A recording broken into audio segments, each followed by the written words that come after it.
Oh, yeah, there it is. We're back. It's on. It's live. Hey, how are you doing? I'm looking right at you, right? I mean, you should probably cover that up, all right? Maybe delete your search history. Hey, it's your boy BC Brian Campbell, live and direct on my own YouTube channel, right? The BCX, the Brian Campbell Experience, and yet another Wednesday live Campbell's Rambles. Yes, right? This is what we do. One man, one mic in one long-winded 2 hours of your questions, my takes, my thoughts.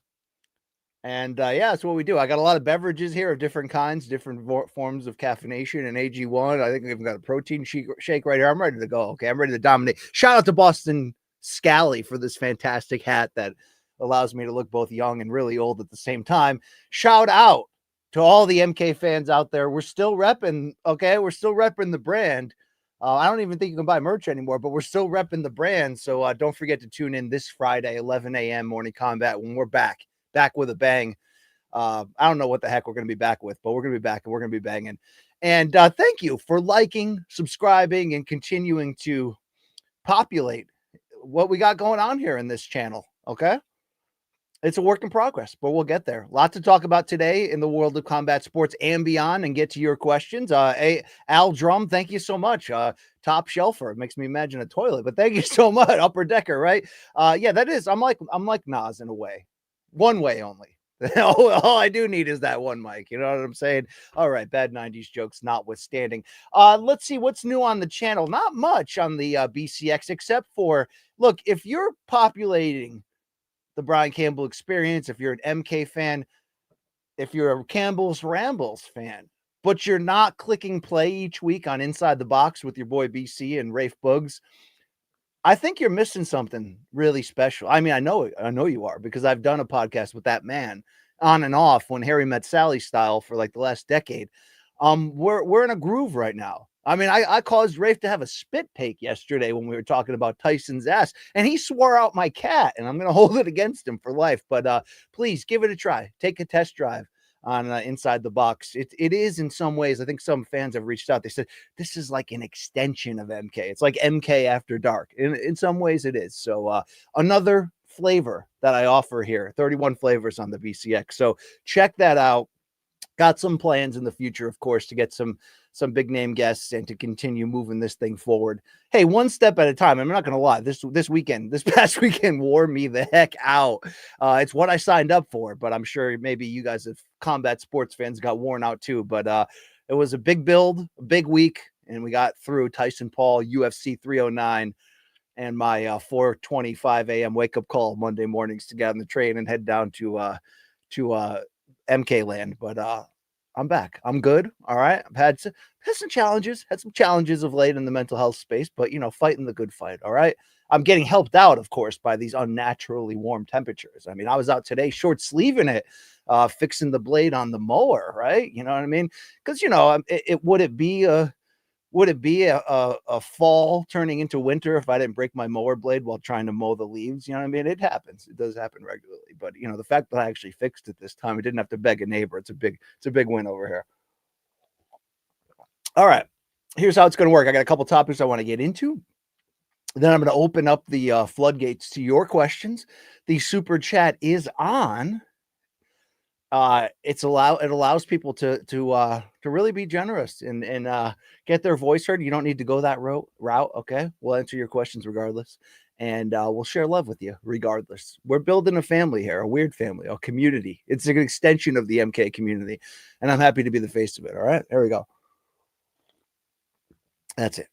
Watched the second half of the final season of Cobra Kai launched in the past week. And watched the first 2 episodes with my kids last night, and just great father-son bonding moments. All right, that's Sekai Tekai tournament or whatever the heck they call it. I mean, it's getting a little violent, right? It's getting real. So if you're catching that on the old Netflix, you know what I'm talking about.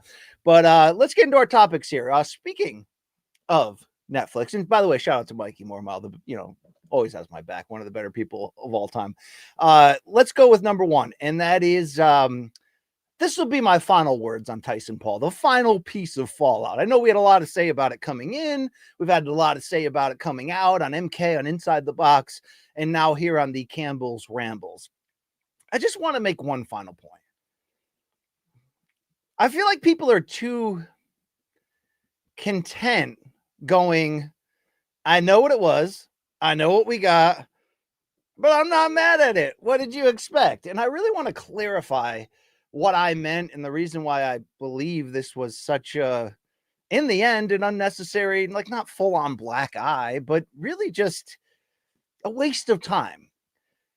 There's very few, the line is thin, but there is a thin line in this ridiculous sport of boxing.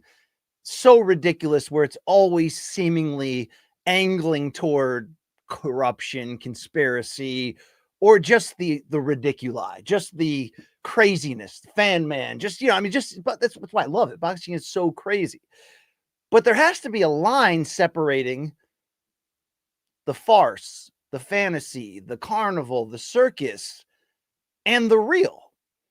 And for whatever reason, people don't seem to care about this point. Had this been an exhibition, then whatever we got is whatever we got. No different than the Chael Sonnen and Anderson Silva boxing rematch they recently had in Brazil. That was just patty cake and hug and, hey, we made a lot of money together.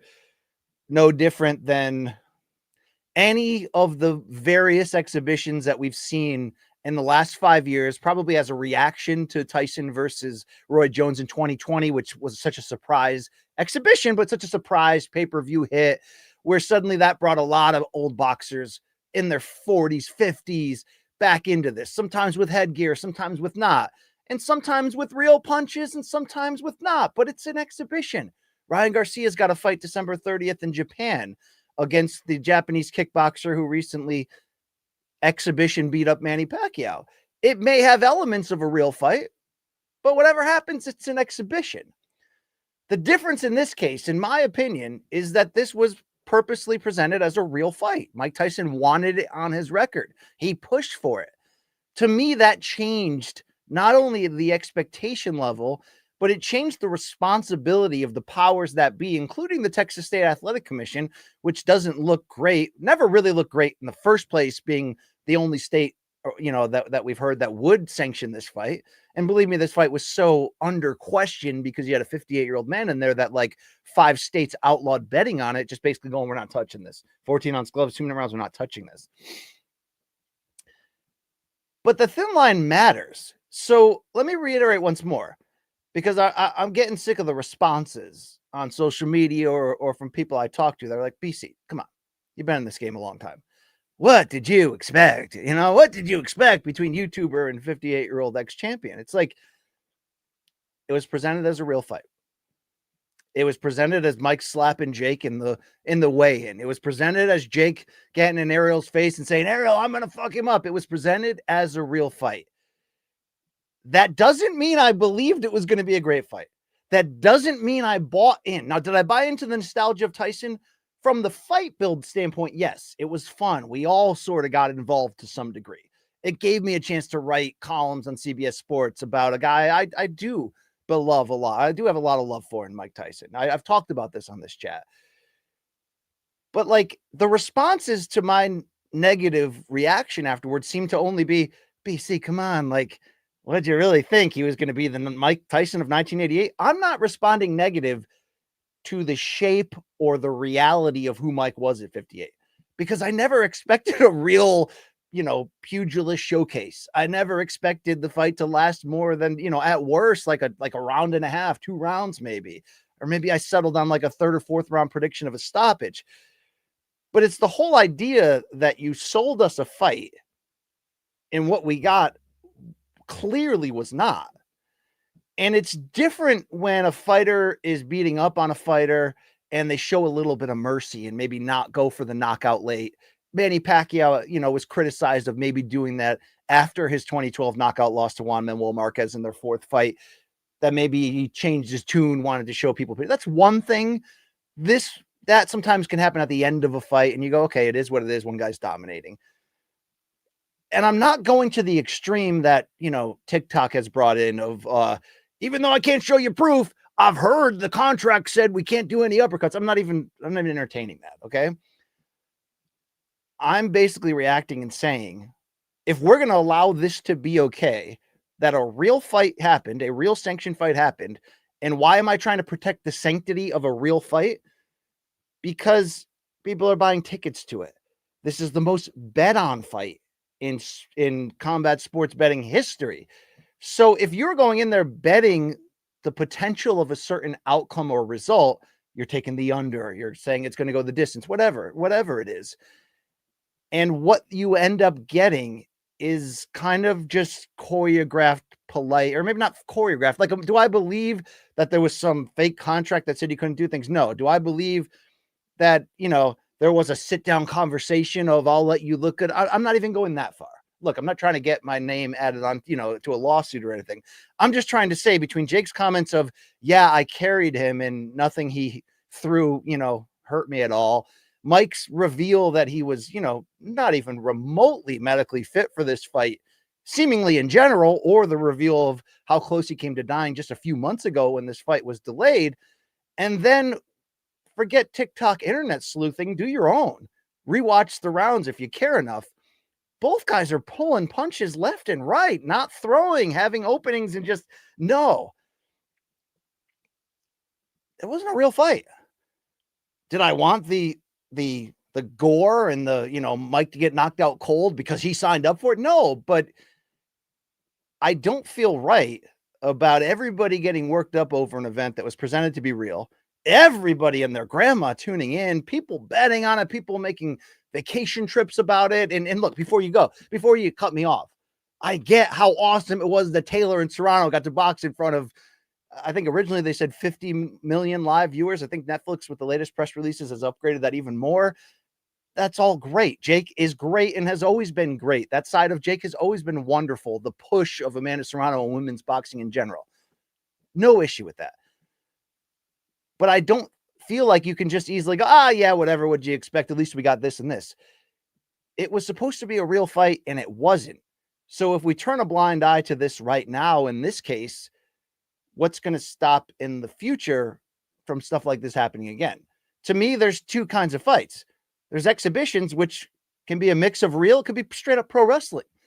And then there's real fights. This didn't play out like a real fight. And I don't know how you could talk. Anyone could try to make an argument that it did. Neither guy really did anything. They kind of circled from the outside. And, there's a couple punches early. There were no exchanges. So it's hard to protect boxing because boxing gives you so many reasons why it doesn't deserve it or all that. But at some point you got to draw the line and stand behind it and say, like, do we really want pro wrestling in real boxing or not? And I'm not making the argument of like, Jake, take your circus and get out of there, because I do believe Jake's fights have been real and on the up and up, even though it's been very selective theatrical matchmaking for a guy who came in with zero experience. And look what he's done. Look, I'm not dropping doogies on Jake Paul necessarily. But when you're selling to us that there's this look in Mike's eye at the weigh-in that we've never seen before, and I'm going to F him up and I'm going to blah, blah, blah. And then you don't even go in there and really exchange punches.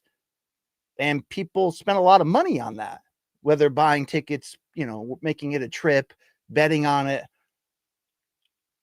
I don't know if I can just let that go and be like, yeah, but what'd you expect anyway? Or like, yeah, at least we got Taylor Serrano too. It was awesome. It was awesome. Congratulations. It was great. I want to see a trilogy. I want to see it right now. But this stinks. There's a foul odor. And I do think it'll hold Jake back to some degree. You can argue against that and point out how many legitimate boxers are whoring themselves out and throwing themselves at Jake on social media to try to get fights and easy big paydays and maybe the kind of exposure if Netflix decides to stay in the Jake Paul business. And by the way, like, credit Netflix, despite the absurd streaming and production issues, but in theory, Netflix, Jake, Tyson for how he sold it, Nikisa and Most Valuable Promotions for the presentation of it. I mean, it was a very well promoted, built, and outside of, and it's hard to say, separate from the streaming issues. I mean, they were a major ordeal. I was trying to do my job and do a live blog and had to call up illegal streams just to be able to kind of still see what's going on as my TV screen's buffering, my phone's buffering, my laptop's buffering. I mean, it was an S show in that regard. But for all the good that kind of could have come from this and might come from this. And maybe Netflix sees the ridiculous success. I mean, those press releases they set streaming records in the US. I mean, it was absurd. But are we just going to be okay with that, like, dead animal in the corner of the room that stinks and nobody wants to clean it up and go, yeah, but what'd you expect? I don't know. Maybe this is me and my old man get off my porch era because I'm wearing this fantastic Boston Scally hat. But I can't see how this many people with integrity and souls that have been in the combat game could just so easily be like, why are you wasting your breath? Who cares? Yeah, maybe they didn't try, but yeah, who cares? Or even worse, what the hell did you expect? Yeah, I expected a fight.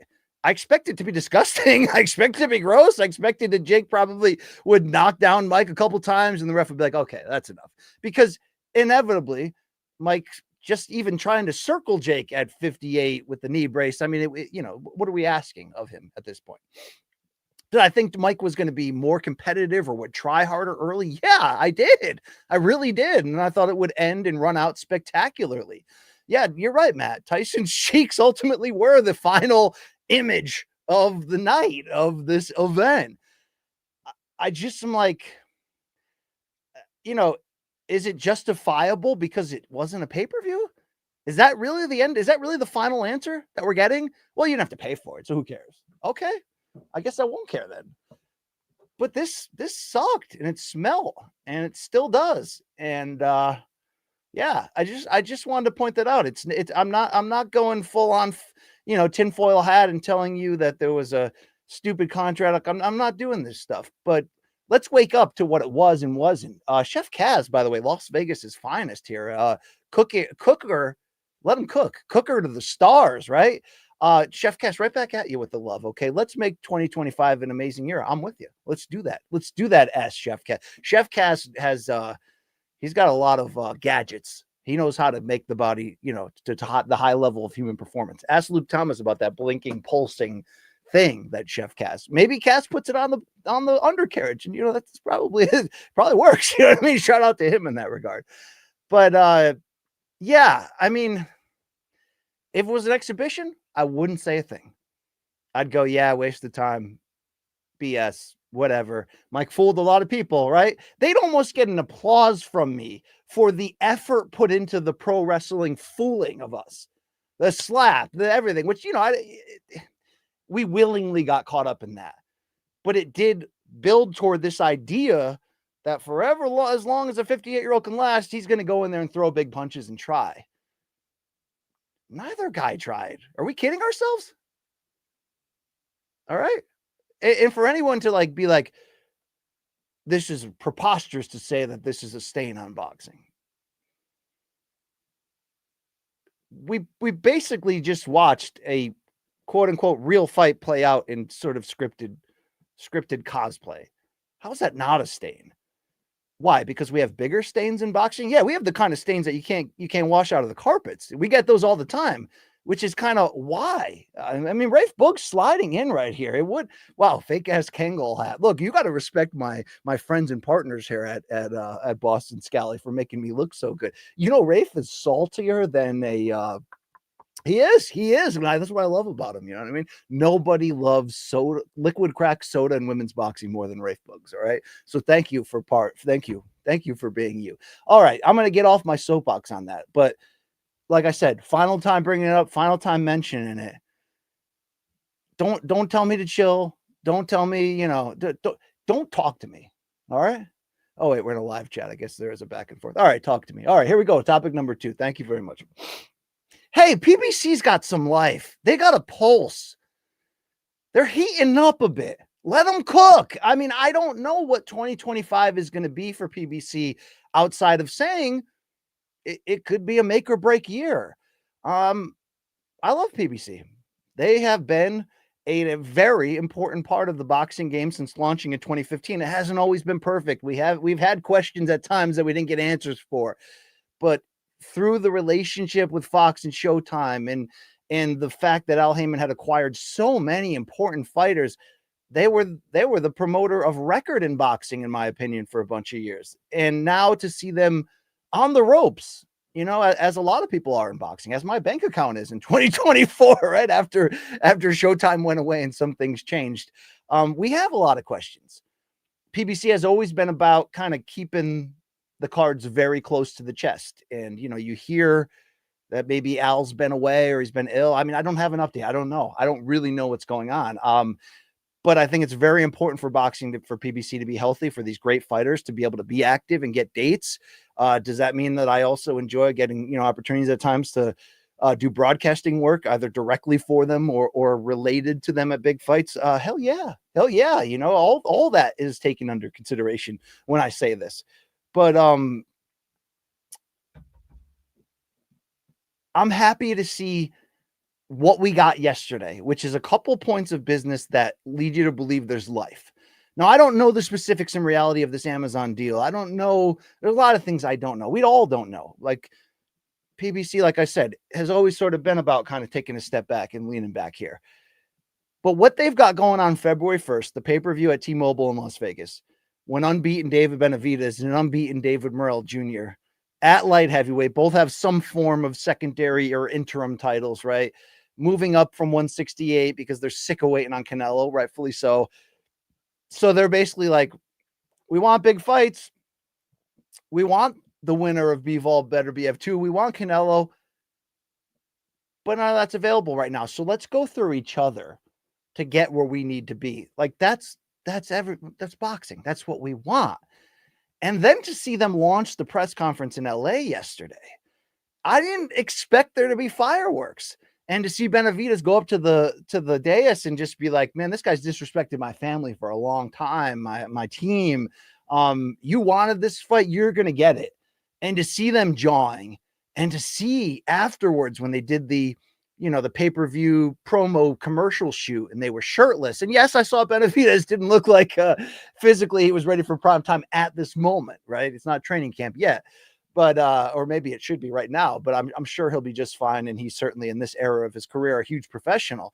But to see them shirtless going face to face for the face off with the cameras there, they're shooting the commercial. There's the air, the fake smoke in the air, and then them needing to be separated. Yeah, I'm getting jazzed up because this was already a hardcore fan's wet dream when you're bringing two unbeaten fighters to the table with this level of contrasting skill set.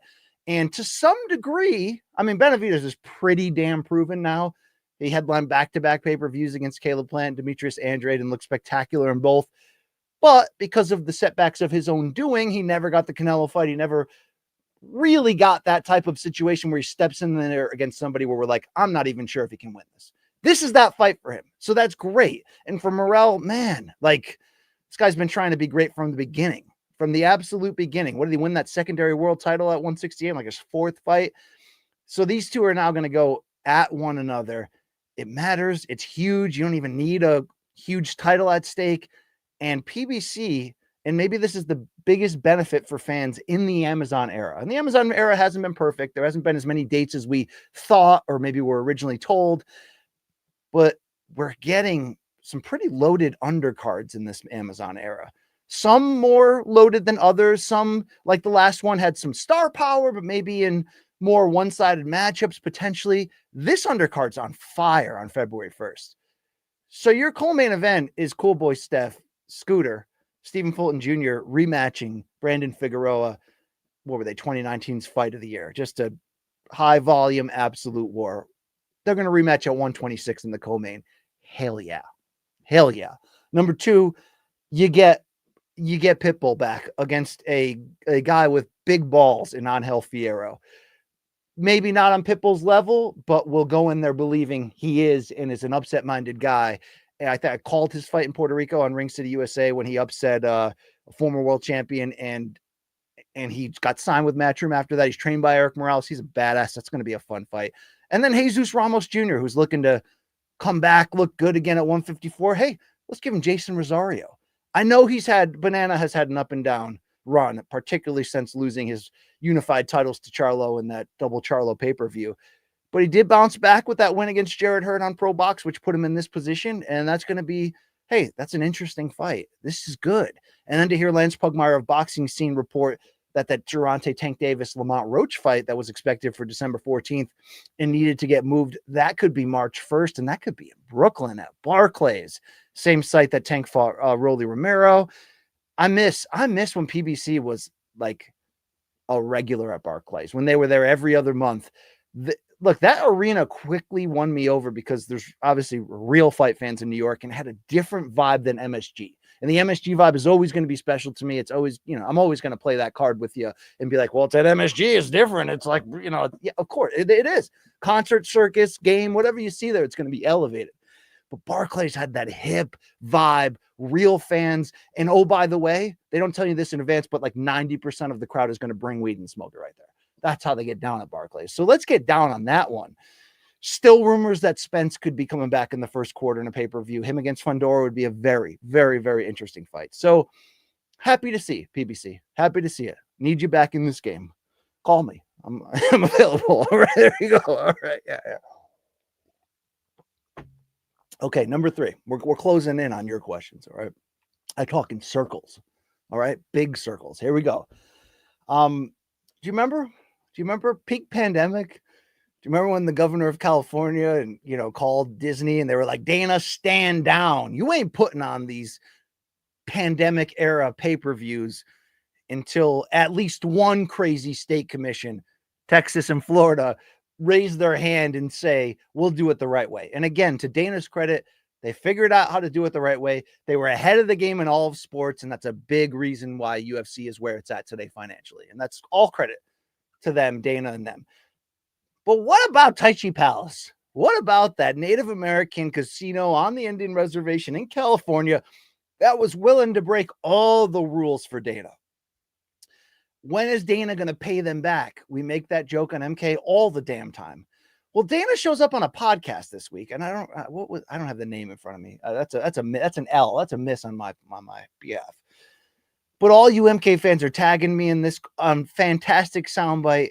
Hey, Tachi Palace, you may have your moment. Let's listen into Uncle Dana right now. I need a fucking island somewhere because we tried to get it done in this country, and we couldn't get it done in this country. Everybody was too scared, except for an Indian reservation, and of all places, California. Really? Yes. This guy was a fucking stud. The chief of the tribe was a fucking stud, and we were going to roll into fucking California. That's insane. And do an event there. The irony. I still owe them a favor. Oh, really? Yeah. If they call me tomorrow, I'll put on a fucking Conor McGregor fight at that fucking place. That's a big Holds like card. 3,500 people. Give a shit. Having a favor from Dana White's a big. That's worth more than a few $1 million. I'd say. I owe him one. That's awesome. Whenever they're ready to cash in, I'm here. All right. First of all, Dana, stop lying. You're not bringing Conor McGregor to that tiny casino. All right. But promises made, promises kept in this right-wing era. Yeah, I like to see that, Dana. I like to see you remembering good old Tachi Palace. I can't wait to see. If I'm the head of Tachi Palace, I watched that podcast. I don't know which podcast that was. That wasn't an Elk Boy, right? Am I not hip enough to realize which podcast that was? Anyway, give them, pay that man his money. Give them what they deserve. Dude, it could be a fight night card. It could be Dana White Contender Series. I really hope for Tachi's sake it's not, I'll do you one better, Tachi. I'll give you the Power Slap Championship. No, we don't know that. We don't want that. We don't understand that. But yeah, thank you, Tiger. Reggie Jackson, who will be here when he wants to, when it's his turn, when it's his time. Rafe Boogs disrespected that man on the air this weekend inside the box. All right. He will pay for that. But back to Tachi. I hope Tachi, I don't know. I once spent a long weekend at Commerce Casino in East LA. I think I keep saying that for Team Combat League. That was interesting. I wonder what it'd be like to spend a weekend at Tachi Palace, but I'm willing to do it. No, I hope they get what they deserve. This is a funny, stupid joke that's been played out for too long, but that's the history of my podcasting and comedic career. But I love to hear it. I hope they do it. And Two Changs, aren't we all? Aren't we all right now? Yeah, get some of that. All right, guy. All right. I got one more topic for you. Unannounced here, but I got to drop it in. What do you think about that BKFC news? I'm not necessarily referencing their Knucklemania card coming up in Philadelphia, which I guess happens to be David Feldman's the promoter's home city. So it's a big deal for them. And they're giving us Eddie Alvarez versus Jeremy Stevens. Like, yeah, give me that. Like, okay, I'm in. You got my attention. It's, imagine Conor McGregor standing between those guys at the press conferences and the face-offs. Like, this is theater. I mean, look, Conor as a promoter, like, it's a joke, him as a fighter and talking about him and the whole 365 consecutive days of living like a rock star, which really might be 2 or 3 years. And I know he's going through a sexual assault trial right now, and there's some serious topics related to that. So I'll layer down the jokes in that one. But Conor as a promoter in these spots is hilarious, and it's theater and it's fun to see. But the other news that I saw David Feldman putting out on social media is that BKFC is about to launch a tournament that will be open to all combat sports willing participants that has a payoff of 25 million. Okay.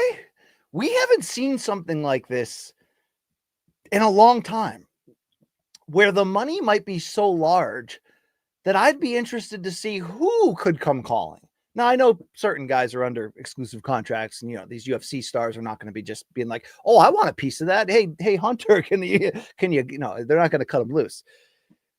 But it almost has, like, in some sense, UFC 1 feels, where it was like, we're going to do this new thing and put a cash prize at stake, and we want all the fighters of all the various disciplines to show up, and we'll find out who's the toughest, even though we already know it's the greatest season. They actually secretly built this event, and holy crap, in hindsight, Royce Gracie, a real one for what he pulled off there. But are they legitimately going to put a $25 prize on the table? Who's paying that? Is it? I don't care. But is it Saudi? Is it the mafia? I don't care. Is that Conor himself?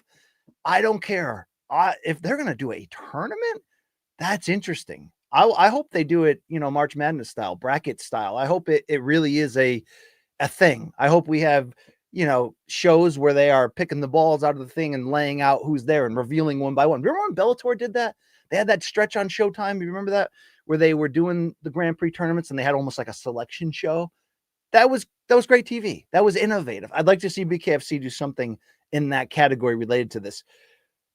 But who could they get with a $25 million prize? This could end up being, obviously, since it's in the lane of bare knuckle fighting in BKFC, it's got the potential to be circusy and carnival-y. Not Phoenix, but shout out to her. But the thing about BKFC is they lean so hard into that, it just becomes part of the fabric. But unlike Tyson versus Paul, when they get in that circle, they're gonna let it go and they're gonna scar each other up. They got my attention with this. Let's see what happens. It's gonna be good. It could be weird, but it's gonna be great. All right, that's it for me dictating the terms of this event here. We're gonna open up the floodgates here to the people. I'm gonna pick your questions. Thank you for all those who are taking part in this super chat here, putting a little cashola in my pocketa. Thank you very much, and I appreciate you all. Thank you. All right, I got to finish this. Yeah, it's good. That's pretty good. I got AG1 here too. I still drink it. I still do. All right. I mean, look at my skin. It's great. All right. Tacoma Aroma is one of my favorite people in the world right now. Okay. All right. He's like the vice president to Alan W. He's like, yeah, there we go. He says, what's the best fight you could make between two fictional characters from non-sports movies, and who would win? See, I thought you were going to go the sports movie route, Tacoma or Roman. I thought we were going to have that really fun debate that we've all had very often. It's in the Rocky movies, who, if they did a tournament, who's the boss at the end of it? Is it Prime Apollo Creed? Is it Drago? Is it whatever? But you're going differently here. You're saying two fictional characters from non-sports movies. All right. So we're not going to talk about like superhero. I can't pick Black Adam, Dwayne The Rock Johnson. By the way, sometimes we'll catch a random on Morning Combat, on like the Morning Combat Instagram page. A random person that's way too famous to know what MK is will like or comment, or even just when Mike Perry comments all the time on our MK stuff on IG. I get that those feel. I get the feels inside. Dwayne The Rock Johnson liked the video of Luke going ham on Jake Paul yesterday. I was like, please don't tell Dwayne about what we said about the Project X shoes and about his movie career, but that's something, right? That would be something. All right. I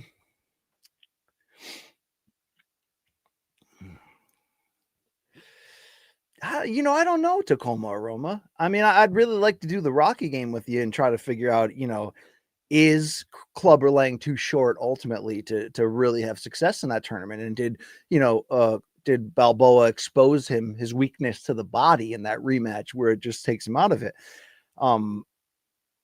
Non-sports movies. Yeah. I mean, can I pick crazy people? Can I pick Travis Bickle from Taxi Driver? You know what I mean? I mean, that guy might win that fight. All right, how about the lurch-looking fellow from Happy Gilmore? The I'll meet you in the parking lot guy. His mobility would be rough, but he probably has great Kali level jabs in a big boot. That'd be something. Yeah, I'm hitting a dead end on here, Tacoma Roma, but thank you for playing just the same. All right, I'm going to keep this going here. We got great people coming our way. That sounds like very, very Donald Trump. I guess that's in right now. We got the greatest. We got it. All right. Let's hear from good old Jay. Thank you, Jay, for contributing to this. Okay. What up, BC? Back to that Tacoma Roma. I should probably have gone the route if we could. Jay, hold up, Jay. I should probably have gone the route of Steven Seagal in Under Siege 1. I mean, Casey Ryback's just a cook, right? With that Aikido, if I can put him in a real fight against Arnold from Commando, yeah, that's something. You've got, I've got my own attention now. Okay. All right. Back to Jay here. Whoa, there we go. sorry. Whoever just did that, I just shat on you by accident. Oh, what up, BC? Watching the BCX with my 1-year-old. What were go-to movies, kids movies and shows when your kids were younger? Thanks for all the content. So my kids were, my twin sons were born in 2008. So what was really big in those early days when all you did as a dad was finish everyone's plate. I mean, chicken nuggets for days and drink energy drinks working nights at ESPN, and just my entire life was the kids. So their shows were my entire life, right? I mean, it's just sort of understood that you're allowed to get really fat and stop caring about yourself when your kids are between the ages of birth and probably 4, right? Then you got to have that renaissance. What have I done with my life the past few years? Oh, I haven't slept. That's why it was hell. What were the shows? So they were huge on, do you remember Imagination Movers? I think it was on the Disney Channel. They were huge on that. Caillou was a big one in this house. Those dogs. I think they've got a movie, the Paw Patrol. Yeah. Those guys were they were pretty big. They had a brief spell with the Wiggles, and I think I was into it more than they were. And then that went away quickly. But the Disney Channel had a run in my house with Doc McStuffins and all that kind of crap. That was all right. I'm trying to remember if there was one that really owned our house for a while. Oh, we used to watch this weird British show called Grandpa in My Pocket, where Grandpa would go down to this size and the kids could bring him around and he can help them solve their life problems because he's this small living in their pocket. That was pretty weird too. But yeah, they move on quick, Jay. And I will say that I was quick to get them not out of that phase, but long before they were ready, I already had lined up the order I was going to give the Star Wars franchise to them, the order I was going to give the Rocky movie franchise. You know what I mean? I was ready to take them to that next level of cool and maybe leave that behind. But luckily, there's 2 parents in a relationship. You know what I mean? It sort of balanced that out in that regard, Jay. But if you're a 1-year-old, and God bless her or him or her, shout out to them. If they're growing up on the BCX and this year AG1, yeah, you're doing something right. All right, let's keep it going here. Let's move on. Thank you very much. All right, Mad Osmolsky. That's the guy. How do we like Paddy versus Chandler next? Matt, I never considered that. But I have been the one banging that drum about the idea that like Paddy may not make it. Like, I think he's trending in the right direction now. I enjoy the evolution he showed in the last fight. It's not perfect, and he may take a loss before he gets to the promised land of, beating that first big name or getting to the title level. So I said from the beginning that the fight to make is Conor coming back against him, because you could make Paddy in one night.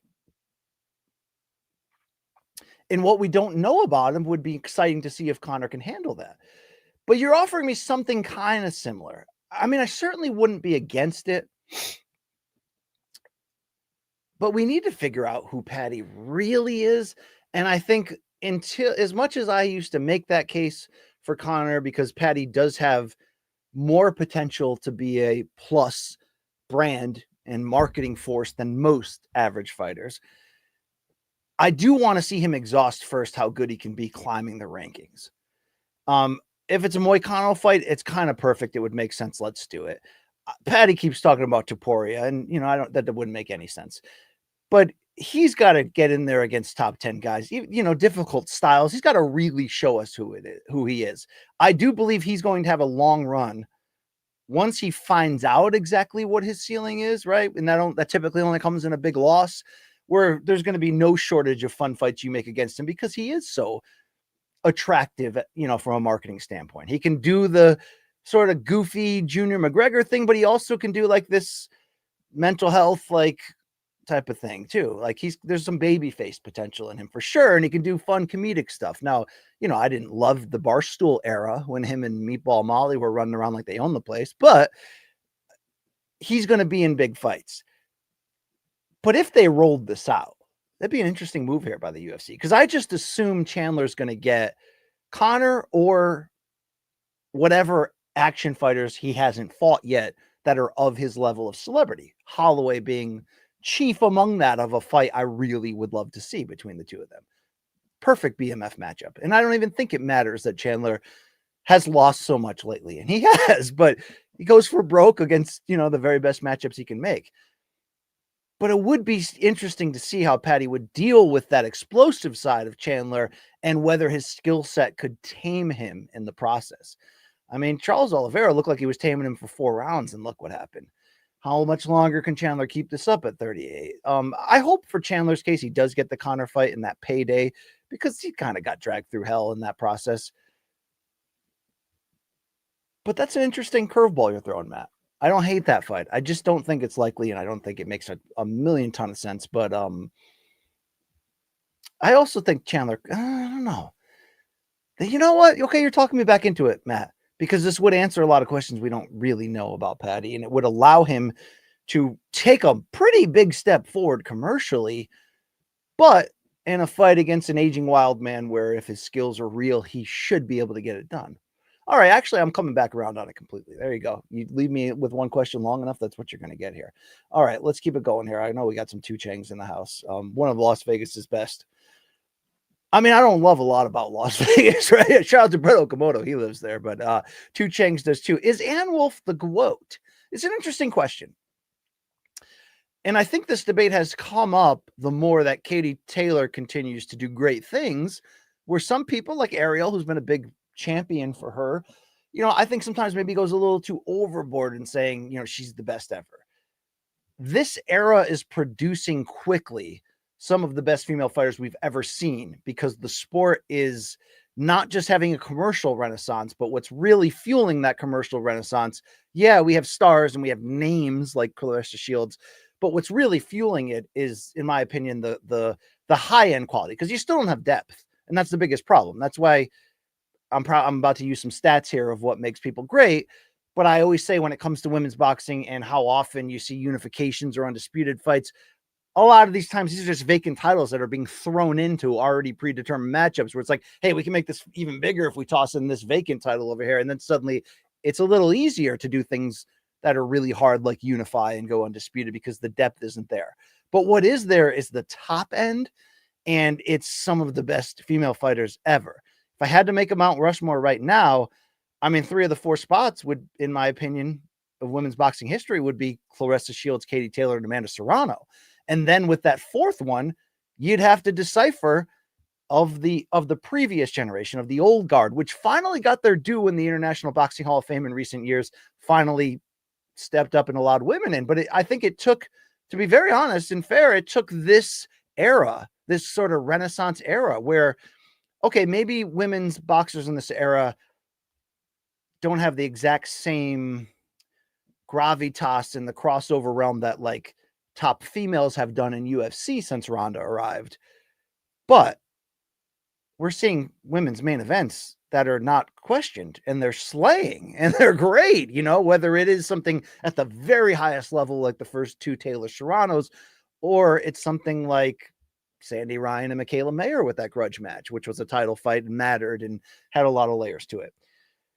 But I think that fourth spot, in my opinion, is the most interesting, because I do think the fighters today, because the sport is evolving, and the high-end fighters today, I think, are just more well-rounded and more dynamic and better than the old guard but I think for that fourth spot, I think you are debating, is it Layla Ali? Is it Ann Wolfe? Is it Lucia Riker? I mean, there's certainly some, you know, Christy Martin was more of a draw, obviously a legitimate world champion and knockout threat, but really had the claim to fame for the draw she was on Mike Tyson, Don King pay-per-view cards in the 90s as a, you know, as a appetizer to the Mike Tyson that was coming. But we never got Ann Wolfe, Layla Ali, which I think should have happened, and I think would have solved this debate to some degree. Now, the argument I started off saying here, and I'll close on Wolfe in a second, was when people now are just automatically like, man, I think Katie's the best ever. Look, I get not everybody loves Clarissa Shields, but if we're saying Serrano or Taylor is potentially the best, or even Ann Wolfe, and we're missing out on what Clarissa's doing right now, then we're straight up missing out. I mean, she won 2 Olympic gold medals. She's won titles in 5 divisions. She's become undisputed in 2 different weight classes. And I know some people try to argue that maybe she doesn't have the access to as many defining opponents as some of the lower weight classes have. But I want to push back against that too. I mean, Christina Hammer was a long-reigning middleweight champion for a long-ass time, and that was a decently built-up fight, and it made it to the level of Showtime. And Shields went in there and won every second of that fight and washed her. And, you know, she probably her toughest, closest fight was Savannah Marshall, and that was also a great build and a really tough fight because it was a rare fighter with the real knockout threat. But what Shields has been willing to do and able to do, and her ability as a boxer, I think she's the greatest of all time.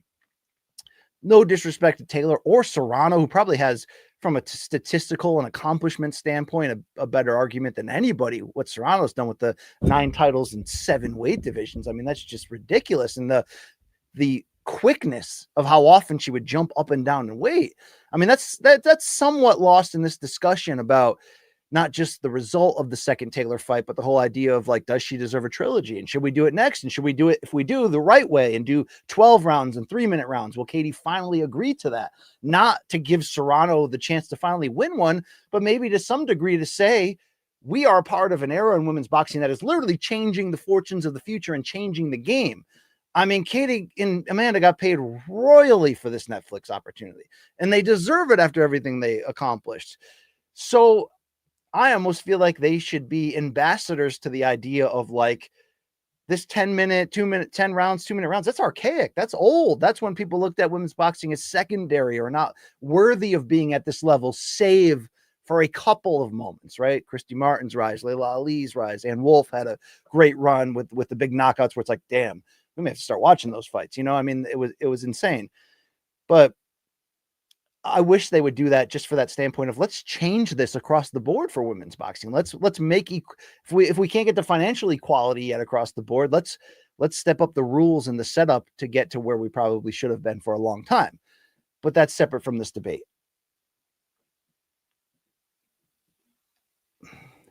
The problem, I think, with comparing that era, the previous eras to now, is I believe they had even less depth in good competition. That's the biggest problem. And it's a big problem. Ann Wolfe was awesome and deserves to be in the Hall of Fame. And if you want to put her over Layla Ali on this Mount Rushmore I'm creating here, there's probably no problem. Could you argue into the idea that she's the GOAT? You might be able to, but I think the women in this era are pushing that era back and largely making their own statements now. And these statements are hard to ignore. I mean, Taylor and Serrano selling out and headlining Madison Square Garden and then delivering like a legit fight of the year contender and taking the premise of we're in the biggest and most important women's boxing match in history and then kicking the TV screen through and overachieving and then doing it again in the rematch. That's enough of an argument as to why we need a trilogy. But I think it's also like this era is special and different, and they're taking the women's game to that next level. All right. Thank you very much to Changs. Let's keep it going here. Lazy Bed, one of my MVPs in this space. Appreciate you being a regular and hanging out here at the AG1 bar with me. All right. If we were a gang, Lazy Bed asks, the BCX, right? This community of this island of misfit combat sports toys, what would our color be? We would be orange. I got an orange car. I got an orange wallet. I often walk around in really gaudy orange slides.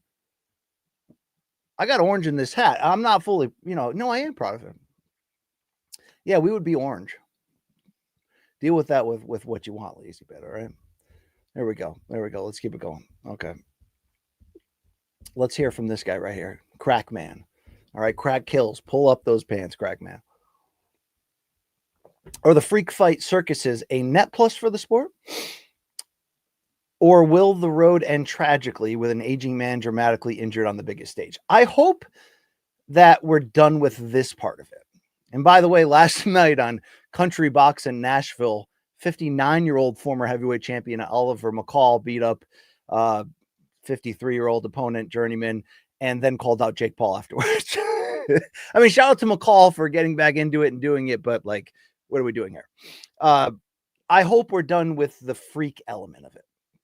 And I don't think like there's going to be like, that's why I questioned why this was so bad potentially for Jake's career moving forward, because there's an argument to be made that like all he was ever trying to do to be legit, he sold his soul to that by creating, lifting up, and so perfectly promoting such a ridiculous sideshow of a fight that it has to leave a lot of people with bad taste in their mouth. So I hope we're done with the aging fighter thing. Not in the level below. And by the way, I know the easy counter to me saying this takes Jake off the path of legitimacy forever is easily countered to say that every single fighter that matters now is tweeting at Jake and trying to make these fights and give themselves the payday. I mean, Andre Ward sounds like he's legitimately willing to do this. He also sounds like he's legitimately willing to still fight Canelo, by the way. Topic for another time. So I know that counters that because Daniel Dubois just DM'd him and offered a heavyweight title shot. I mean, better be offered the cruiserweight title shot. But I hope we're done with the we don't need an old guy to have a Dada 5000 moment in the middle of in the boxing ring. Like that would be the worst case scenario. And that's the only silver lining for me. And the fact that the Tyson-Paul fight was so bad, but at least Mike didn't get hurt. So in that regard, that circus element to it, the bubbles burst and we're dead. But it doesn't appear that we're really dead on the idea of like crossover freakish fights, just from the standpoint of like, let's get two crazy people together and we're not really sure what the fight's going to look like, but I'm in.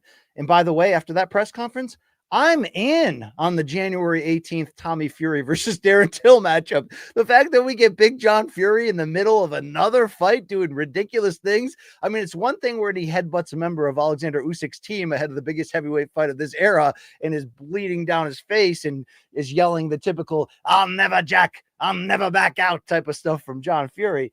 But now he's representing Tommy Fury, and the quickness of Darren Till on those insults and throwing the water bottle, and they need to be separated. Yeah, that's a different kind of circus. That's like white trash circus. And I'm in on that. BKFC deals in that. That's what they sell, white trash circuses. But the thing is, they're real fights, right? And so and that's the thing I've always said for both Paul brothers when they sort of helped launch this crossover era, is they'll be defined, the length of their success will be defined ultimately by how enjoyable the fights are. And, I don't think it's wrong. Like Luke was very critical on Monday and said, like, look, to be fair, most of Jake's career has been boring. And he's not wrong. I think Jake's done a good job building up anticipation because he's such a great sort of natural promoter. All that work on Vine and YouTube and becoming what he became, which is like a millionaire at 17. And, and an actor and all that stuff. Like, he learned how to do that correctly. But the fights haven't been great because I think he's taken his craft so seriously. Because when you think of a crossover fight where guys aren't of the level of regular boxers, your first thought is it's going to be sloppy, but it's going to be a brawl, and let's see what happens. Whereas a lot of Jake fights have been oddly technical because he's actually trying. And that's a high five in his direction for caring about it. It has slowed the entertainment value. But if you're in brawls, people don't seem to care about what level you're actually on if you're in exciting fights, right? So I think that the circuses work when it's two people who really don't like each other and we're confirmed, or we're convinced that we're going to get a real fight, because the emotion is what people want. Whether we're watching pro wrestling or MMA or boxing, we're going to care a lot more when we're emotionally invested because of the person's story or because of real beef between them that allows us. I mean, we all fall guilty. You cannot be a fight fan unless you're willing to fall guilty of this belief that, oh, they're really mad at each other. They really don't like each other. This isn't about sport or money. This is schoolyard beef. This is about, you disrespected me and I will not, like Chosen in Okinawa and Karate Kid 2, Daniel, this is not tournament. This is, this is like, well, we fight to the death out here. By the way, Chosen, just his drunk comedic routine on Cobra Kai right now is so unnecessary and so invalid to the badassery that was his character in the second Karate Kid movie. Yeah, he was an absolute a-hole who wouldn't help that little kid out of the hurricane that was coming. But that's why he was memorable, along with the ridiculous abs and pectoral setup that he had in his prime back then. Shout out to Chosen. I mean, Kumiko was a prize, to be fair. The freak shows have to be of the Tommy Fury, Darren Till level. So, like, yeah, there's probably still money for Jake and interest in some of. I think if he rematches Tommy Fury, it's still a big deal. I don't want Andrew Tate and all that BS. And I don't want old guys anymore.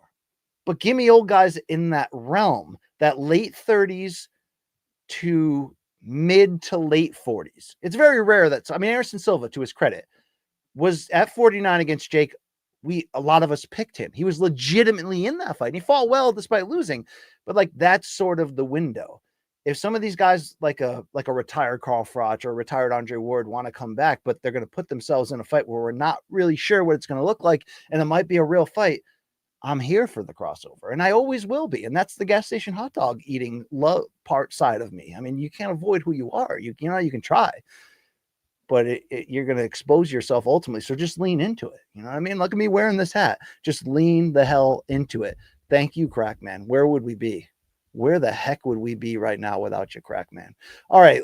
Street 1234 dropping in on that debate earlier of pairing two fictional characters in a fight. Chris Parlow from The Wire versus Tuco from Breaking Bad. Is Chris Parlow allowed to have weapons, or is this a combat sports pairing? That's the question I would have for you in that regard, Street. But Texas Forever, Street. Thank you very much. Okay. Love this, guys. Love this. So keep it up. Let's keep it going. Okay. What else we got here? Oh yeah, E-Dog is just like, I got ridiculous things to ask you. E-Dog, thank you for supporting this here ridiculous live chat. Who wins in a fight between me and Luke Thomas? Well, we're both washed at 46, right? And certainly, from the standpoint of our personalities, from the standpoint of our fighting history, since Luke seems to have taken legitimately at some point in his life, his jiu-jitsu training. I effed around a little bit in boxing, just sparring and stuff, but I'm a lover, not a fighter. And you take into account our size differences and the preternatural absurd anger that Luke Thomas abides with. It fuels him. Feel your anger, Anakin. Luckily, Luke, not a bitch like Anakin was in the end, right? you're going to have to pick Luke because of that, right? You're going to go, oh, if it goes to the ground, he's going to have size and jiu-jitsu. And, his fist, to be fair, I mean, Luke's a big dude. And I love when fighters forget that or never realize that. They do the same to me, by the way, but it's always just height and the fact that I've got a fat face and big head, and people assume that I got a fat body with that. And sometimes I do, by the way, but not anymore. All right. Luke's fists compared to mine are like lunch boxes. So he'll be heavily favored. But would I have the speed and endurance advantages on him? Yeah, I would.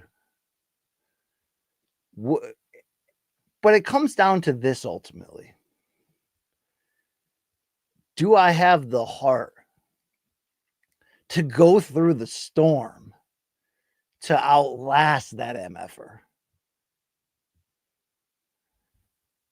And am I crazy enough, should it ever happen, to entertain that scenario? You're damn right I would. That's the competitive side of me. But you got to favor him. I mean, his fists are this big, and I'm a goofy washed dad, right? You know what I mean? But can I linger with that stamina? Can I live behind the high guard? I don't know. I'd expose the body. You might get me. I mean, we're talking MMA or boxing here. We're talking like amateur boxing. We're talking like headgear boxing. You still got to favor him in that, but I don't think his gas tank will be there for him. So can I survive the storm? I've been through a few different storms in life. All right. Not this one. Okay, E-Dog? But it doesn't scare me, if that's where you're going. All right. Thank you. We can end this ridiculous conversation. All right. People obsessed with Luke Thomas today. All right. This is NYM. And I think that stands for New York Mets. So shout out to you. Okay. I'm a lapsed Mets fan. Yes. All right. Who's more into trains?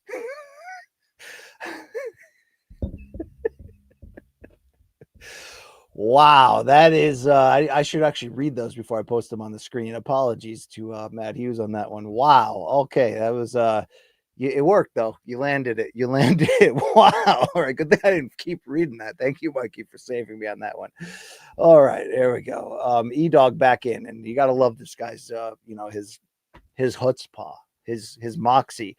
2 Brian Campbells versus Luke Thomas in MMA. Yeah, Luke's going down in that regard because one Brian Campbell would just frustrate and insult him and never tap, while the other Brian Campbell would put that choke in. And finally, right?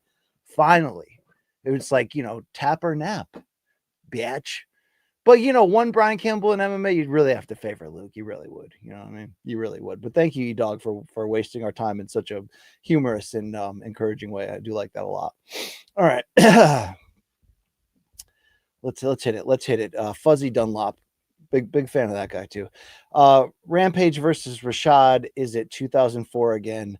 What's happening? So you may remember that these two were rumored to be boxing on a one championship card in Atlanta that ultimately got moved to Thailand and the fight didn't happen. But today, for better or worse, and probably worse, it seems like Rashad Evans is saying publicly that the Rampage boxing match is back on and he's into it and all that.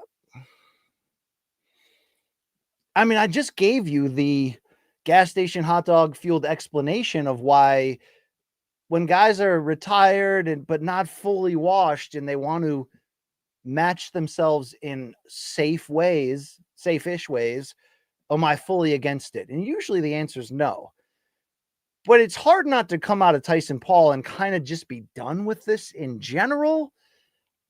I don't wish that these guys can't get paid. There are ways out there past the prime of wherever you were in your chosen sport to linger under the guise of BKFC or, Jake Paul boxing or what have you. They're not going to break each other's arms in boxing. It could take a lot of trauma though to the head. Yeah, I wish it wouldn't happen. I did, because I love Rashad. I mean, as advertised, Sugar Rashad Evans, especially post ayahuasca. Now, he was a nice guy before that, and I respected him and knew him a little bit. But getting to do a podcast with him on CBS Sports and him being a a regular in a lot of ways in the early years of MK. This man is amazing. He's an amazing human being. I love Rashad Evans. Sugar Rashad, I love you, brother. All right. I mean, Rampage just washed his shit and was at the end of the Bellator run. So, you're in all reality, Sugar Rashad could probably handle himself just fine in this matchup. But I don't love it. I remember that when Rashad sort of scratched that itch and had that comeback fight with Eagle FC, the Habib promotion, and ended up looking good and largely controlled the wrestling and won the fight. And I was a little nervous about that coming in, about somebody I was close to, but in the end you go, okay, it worked out well. This could be something that's well promoted in a garbage lane, in a carnival lane. But, they got real history. They got real comedic fun history. So there's parts of this that could be okay. I don't have anything against Rampage. I've seen him a few times refuse interviews with people I was working with in ways that you're just sort of like, well, it doesn't really make any sense to act that way. But this is more of a Rashad angle from me. I hope we don't see it, but if we do, it is what it is. I mean, it is. Be honest, it is. It is. All right, let's keep it going here. All right, let's hear from Tacoma Aroma, who's just the best. Did that thing disappear? There we go. All right, he says top 3 all-time favorite, and thank you for the support on this chat, Tacoma Aroma. One day we'll raise an AG1 together. Only it's going to be filled with Delta 8s on the bottom. Top 3 all-time favorite NBA uniforms, favorite jersey you owned growing up, if you had any. So as I've revealed on here before, I began collecting replica NBA jerseys in the mid-90s to today. Now, I haven't bought many in the last 20 years, but I've added a few to the collection, and I wear them when I play old man hoops.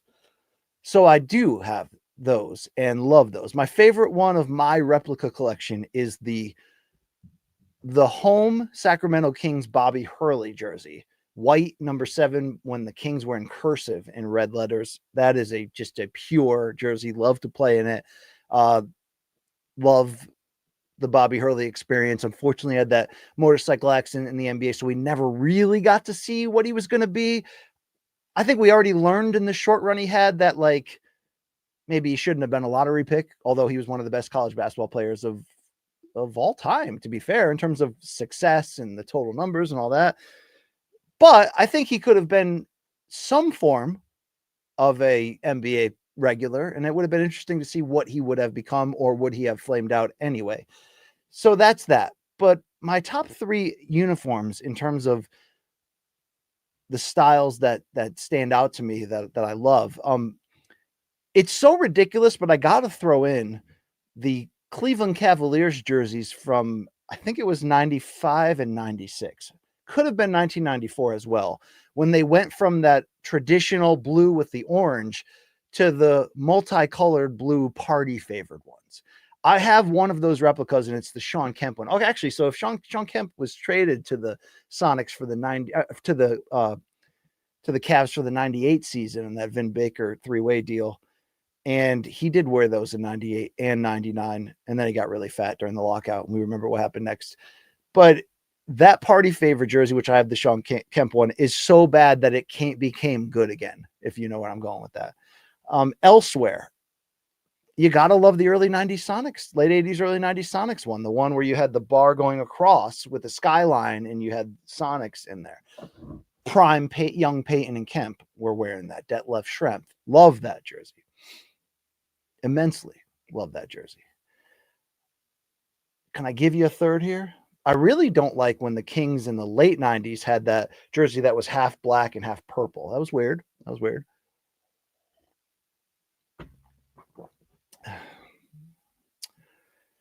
Yes, that short-lived Philadelphia 76ers jersey where they really played up the whole like red, white, and blue thing. Remember, I've got the Sean Bradley one with number 76 with the 76ers above it.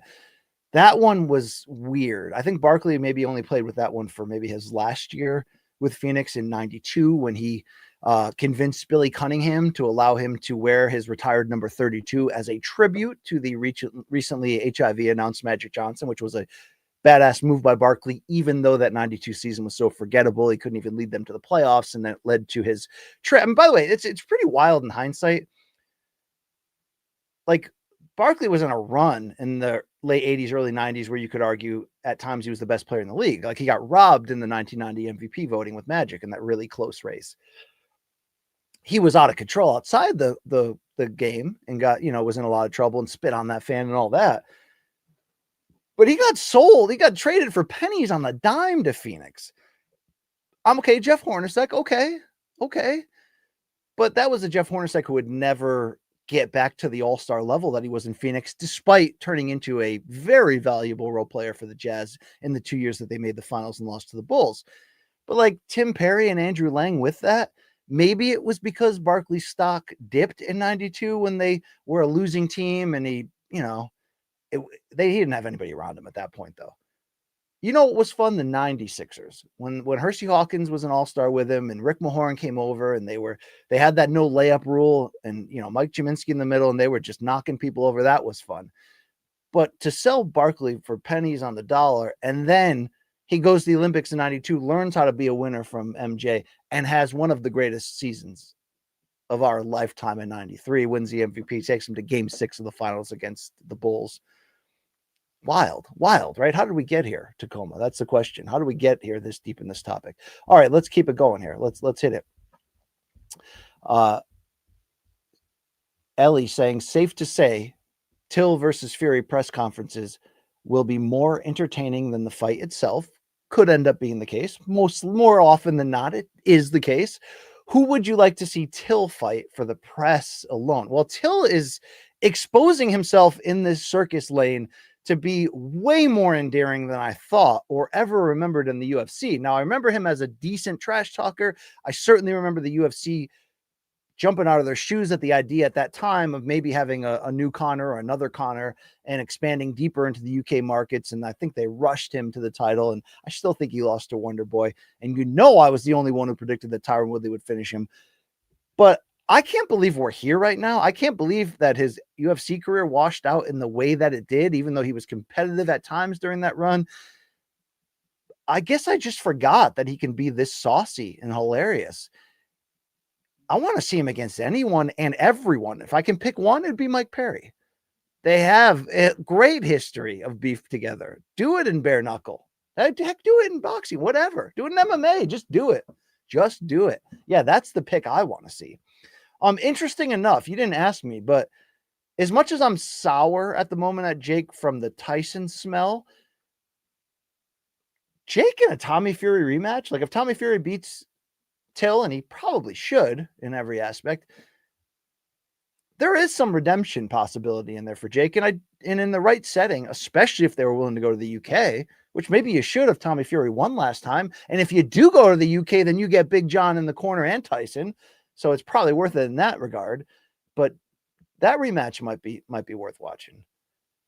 It's going to be interesting where Jake goes, though. It will be interesting. But back to that, yeah, the press conferences, when they're great, are almost always going to be better than the fight itself. But that's the thing. If you can put on a press tour or a fight build that so overachieves the actual matchup on paper, I'm not going to say it doesn't matter what happens in the fight, but like people aren't going to be as mad as long as it's a fight and not what we got in Tyson-Paul, as long as it's a fight. But yeah, more often than not, it's not going to live up to those expectations. But I mean, that's combat sports. There's always going to be a smoke and mirror element to it of what we're selling between what we're actually getting. But again, what we're actually getting needs to be a fight and not what that freaking crap was. Okay. Thank you very much. Going again here. Jay's back. Is this Jay Aaron? I don't know. I don't really know. Lifetime Celtics fan here. Right there with you, Jay.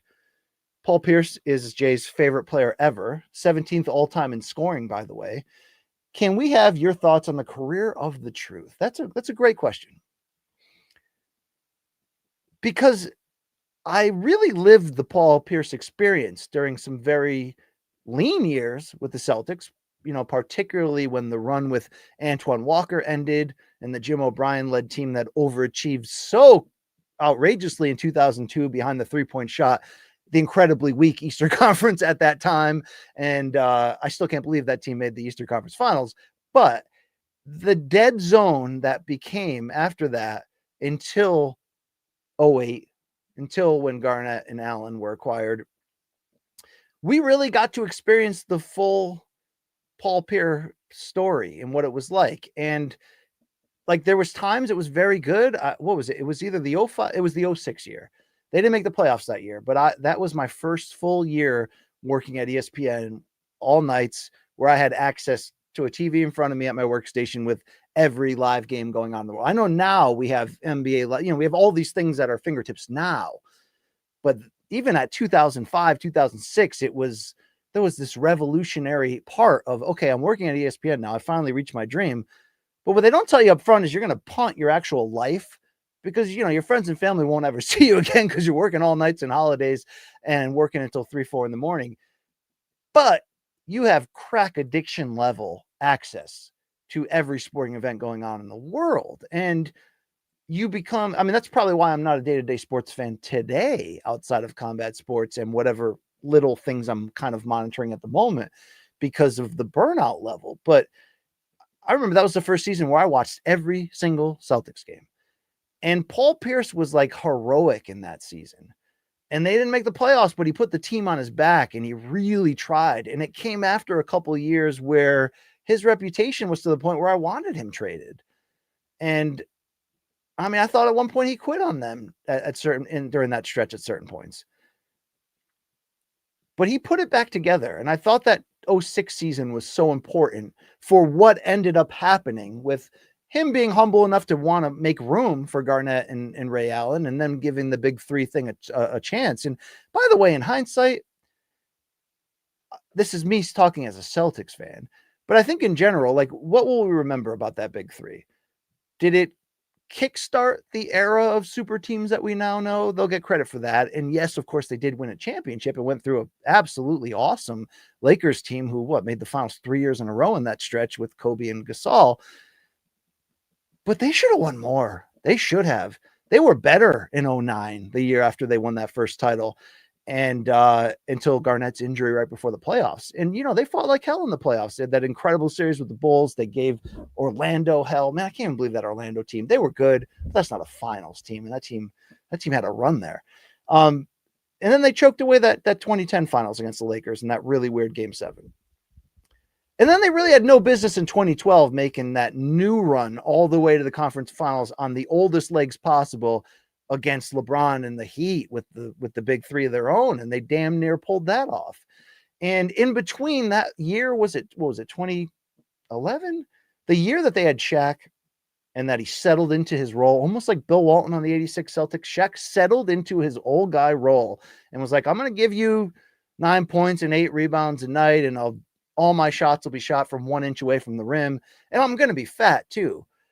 But he had a presence on that team. Like, he played his role perfectly. They might have won the championship that year if he didn't get hurt. Now I'm starting to sound like a Celtics fan who can just rosy everything, but I really mean that.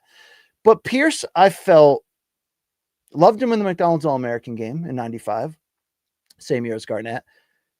Loved him early with the Celtics, even though Antoine Walker sometimes would steal that shine. He was on the cover of NBA Live 98. That game sucked, by the way. What a disappointment that was. But I didn't love the Pierce from 99 to 05. Badass moments, that 02 run, the comeback against the Nets, that's all Paul Pierce. I watched that on Fire Island, by the way. Yeah, that's a wild memory. I also watched the 02 Lakers Kings game at that same bar with the Robert Horry shot. Incredible. Yeah, it's always weird. I can always do that with songs and games, just remember exactly where I was, who I was with, and all that. But Paul Pierce came around to prove that he was about winning and that he put winning first. And the way he defended LeBron during the prime era of the Big Three Celtics, he didn't guard LeBron or go at LeBron as somebody who was trying to win LeBron's respect or whatever. He went at him like, I think I'm better than you. And that's what you would want out of the star on your team going against essentially the best player in the league in that regard. And he played heads up even with him in that 08, 09 stretch of their primes there. I know that's young LeBron, but and that was a difficult stretch of LeBron's career where he was kind of hadn't figured out how to really win yet, despite having led that crap team to the 07 finals and getting swept by the Spurs, which he deserved to lead them there because of what he did against the Pistons in the conference finals and the 48 special game and all that in 07. Holy crap.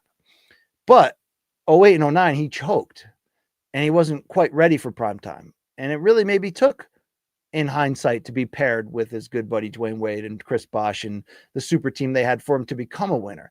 But maybe part of why LeBron wasn't quite ready for prime time was because Paul Pierce came after him head to head in big playoff moments. That's a true fact. He did. So, Jay, thank you for opening up that part of my brain. But yeah, that's what we got for now. Okay. We're gonna always keep it going here. Telvin, Kipapa, Hawaii's finest. Thank you, Telvin, for taking part, for jumping in this end of the pool. Is 90s NBA the greatest sports decade ever? Are you asking me if the 90s are the greatest sports decade ever, or if 90s NBA is the greatest thing that's ever happened to all of us? I think both answers might be yes.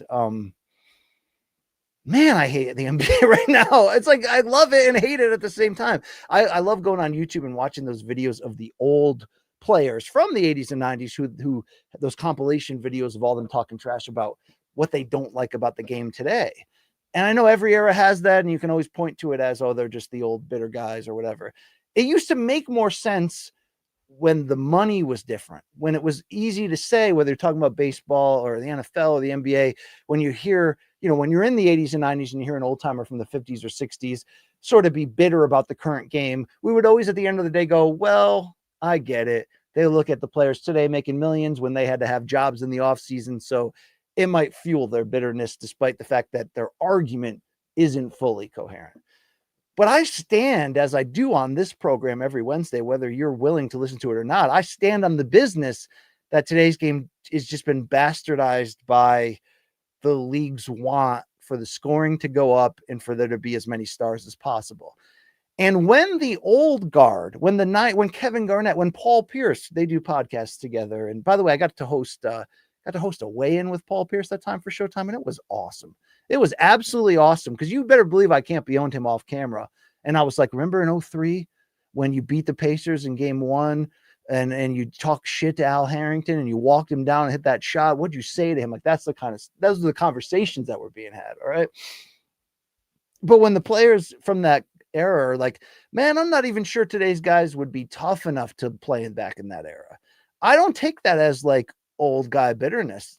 I take that as telling the truth. It's everything that I talk about each week: the hand check change in rules, the amount of absurd traveling that's allowed today, the fact that everybody's friends with each other, and the rivalries aren't as pure and intense. And so, yeah, in that regard, Telvin, 90s NBA, it was just the point where it kind of all came together for the league. The 92 Olympics allowed David Stern to take that product and ship it globally so aggressively, because the Olympics had the professionals and it was just, all the timing was right. But the game was still pure. It was still a mix of the physicality of the late 80s and earlier eras, but the athleticism had caught up. The stars were there. They were being marketed properly. The rivalries were still pure and intense. Yeah, they tinkered with the rules at times. I mean, bringing in the 3-point line for the 95 and 96 seasons, I hated it. I hated it then. I hate when I go back and watch the games now and you can see the original 3-point line sort of like still there. Like they almost knew they were making a mistake. But where we are today with just the 3-point shot in general and the way that it dictates every play. And I know that guys are actually, practicing shooting from 40 feet. So it's actually not that crazy when they do ridiculously long Dan Marley level shots.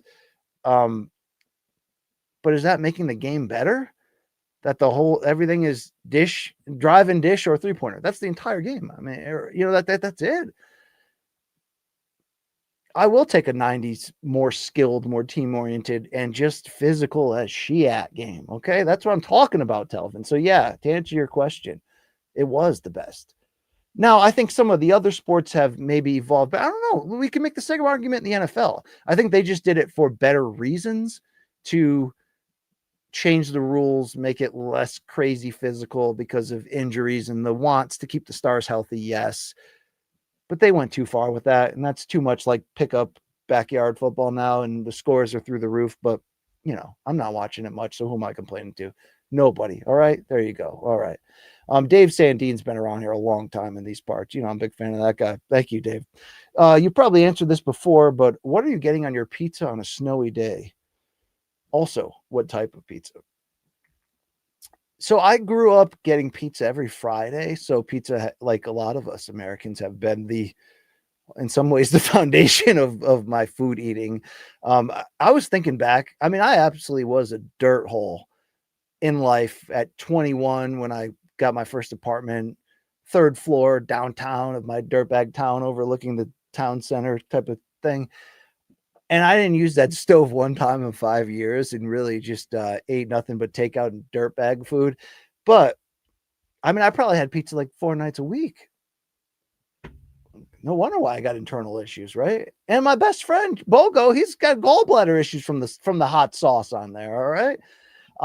But even today, if I could pick one set of toppings or one style, the topping combination of where I'm at in 2024, and I had to really work my kids to come around on this, is not just meatball, because that's the greatest topping pizza I ever had, going for it, but meatball and pineapple together. And I get there's people that hate Hawaiian, and which is ham on there too. And I get that there's this weird legion of people that are like, pineapple doesn't belong and blah, blah, blah. And, people pick their battles on being a purist. My dad would always say, in the 60s growing up, you could have had a knife pulled on you if you put ketchup on a hot dog. You know what I mean? Like, all right, cool. That's great. You know what I mean?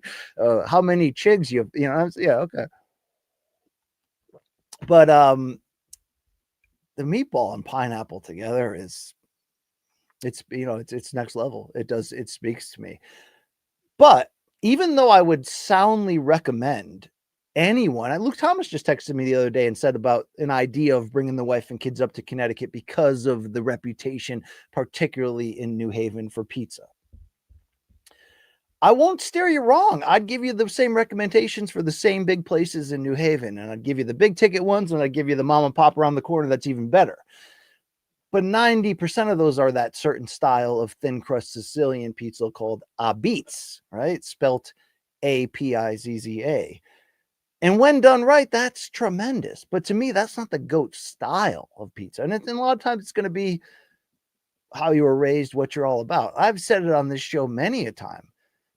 Pizza, Italian pizza made by Greek people, is the best pizza you're ever going to have.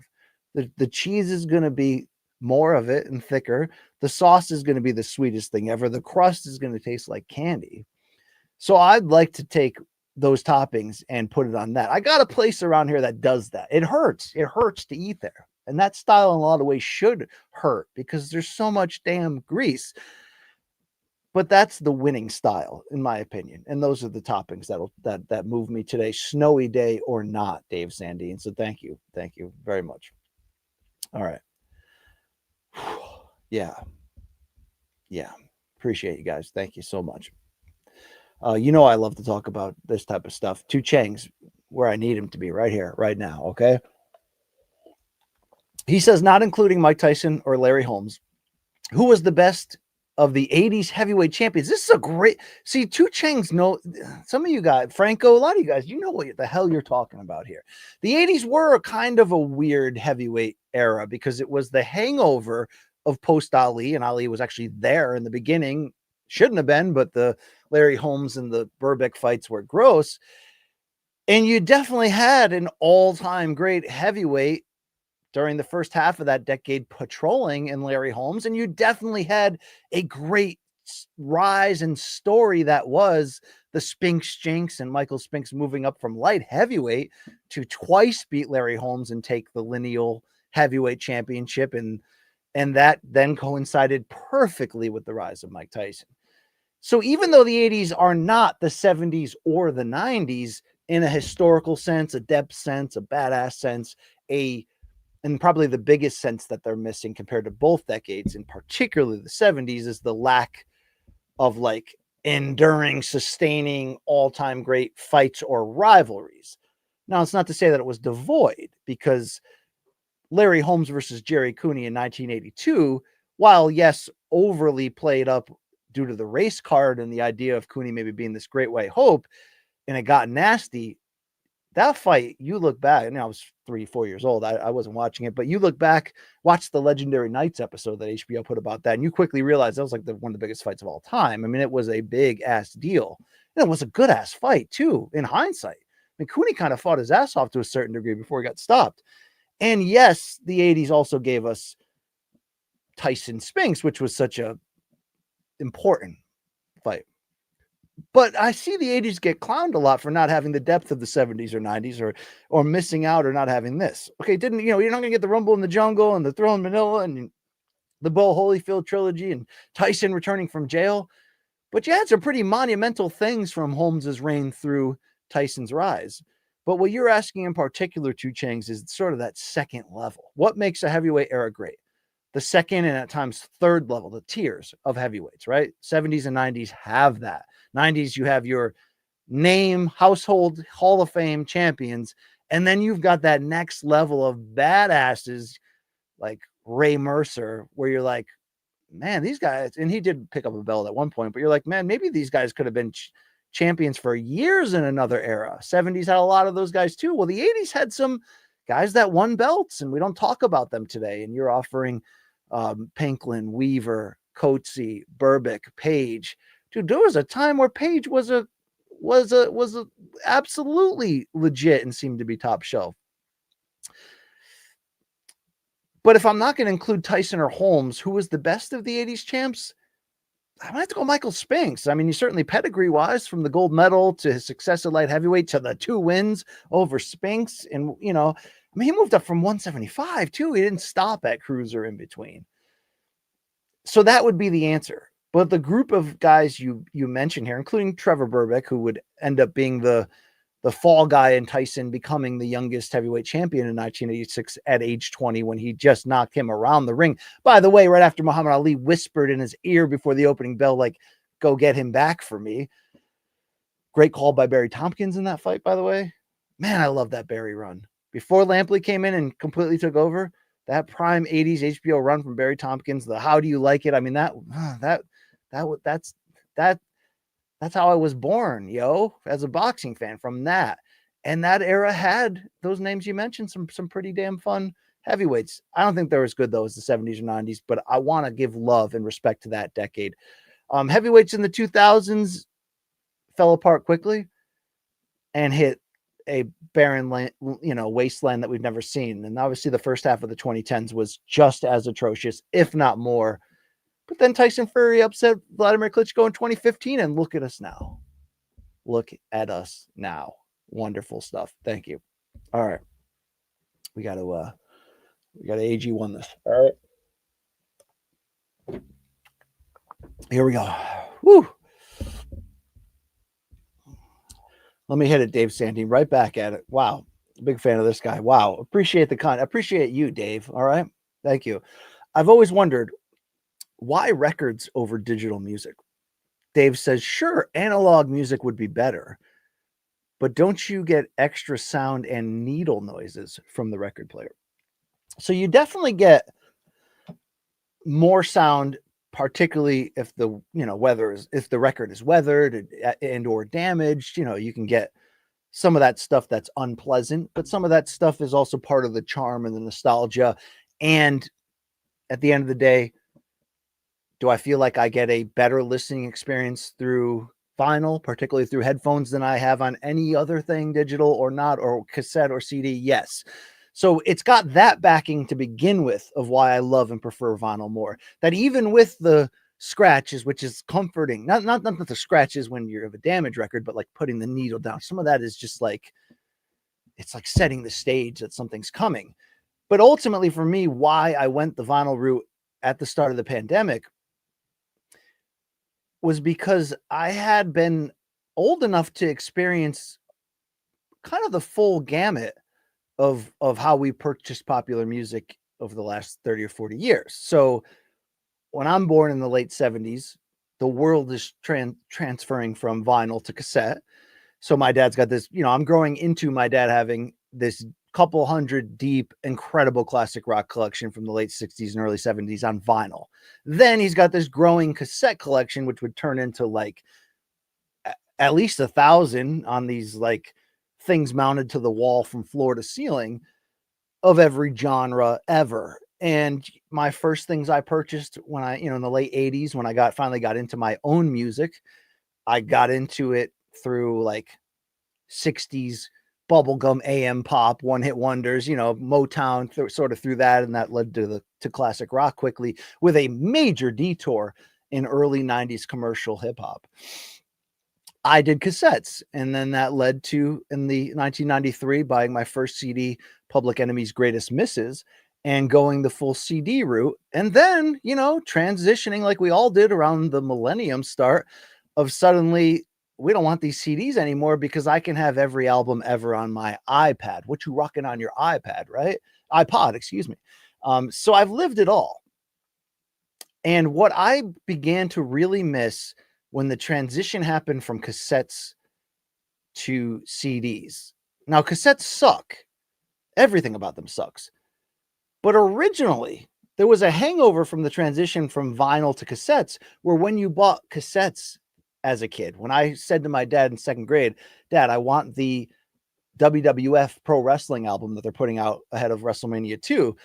He's like, okay, let's go down. And we bought it on cassette. But you don't get it just in that little cassette tape. You get the full vinyl box, because they sort of were still in a vinyl mindset. And then eventually it's like, why are we wasting money on this extra cardboard?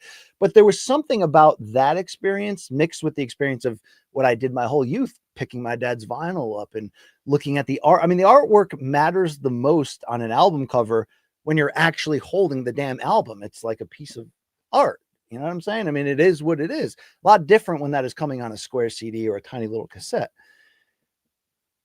But I guess the one redeeming quality that cassettes and CDs still had was the idea that, especially, in my young years, when you're putting together allowances and birthday money to try to get the music you want, is, you're going to get liner notes, and you're going to be able, you're going to go all in. It's like that rule my dad always had, always try to dissuade me from buying a tape or CD of an album if I didn't know at least 3 or 4 songs. It was like his benchmark of, you may not like it may just sit on your shelf and you'll never play it.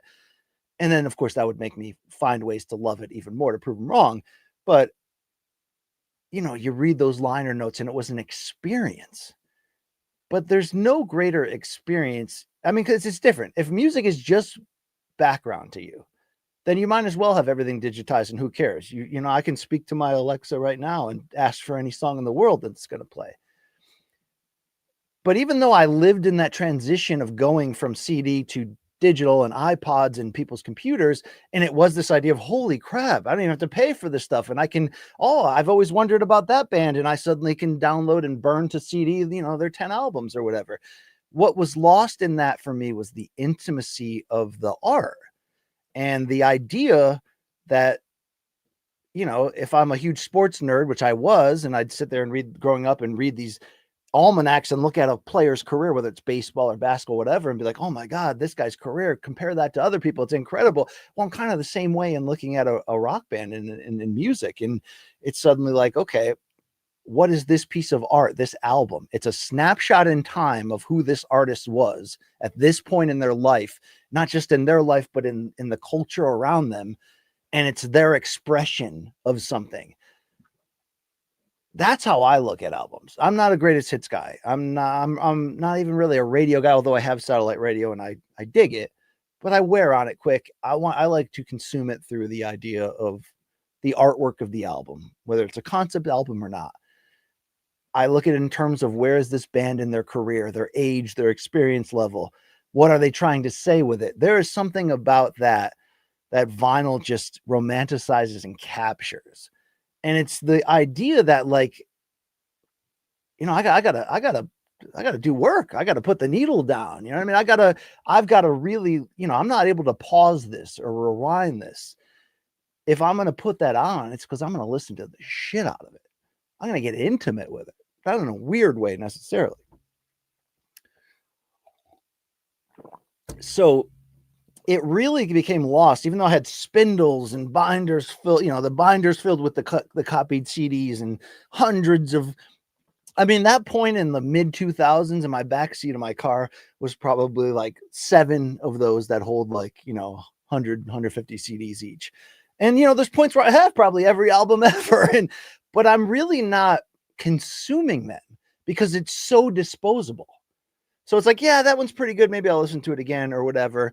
But especially when it's digital, especially when you just have the ability to just skip around, it becomes, yes, it's great because I can have access to everything, but each piece of art becomes less intimate and personal and it becomes disposable. So going back to vinyl, I not only feel like I'm getting the best sound quality possible, especially since I've got a turntable and speaker setup that I believe in and is very high quality, and then got a great pair of headphones and the record is, not damaged. Well, then to me, the snap, crackle, and pop is part of the experience. I'm getting the purest form of the listen, and I'm reading the liner notes, going on my phone like a nerd, looking up the history of this album and the inspiration and who played on the background tracks. It's not a character in my life or a soundtrack. It is a lot of times my center point for entertainment. So to me, there's nothing like the idea of pulling an album off the rack and looking at the image the band was trying to present to the world, not just about what is the contents of this, but what are the contents of them, the artist at that moment? What are they trying to say?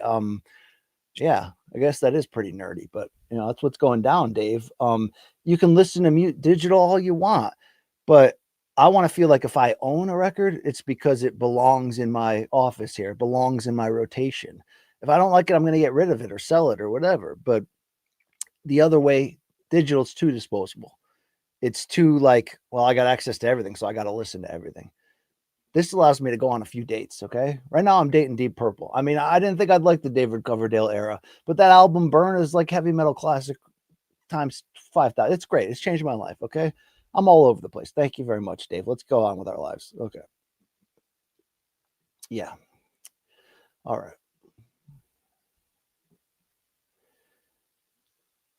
What is a superior fry? Lazy Bed's flying in here to say. I guess we lost that. Okay. There we go, Lazy Bed. We'll get back to it. Okay. What is the superior fry? He asked. Hand cut, curly, waffle, steak, shoestring, or zesty?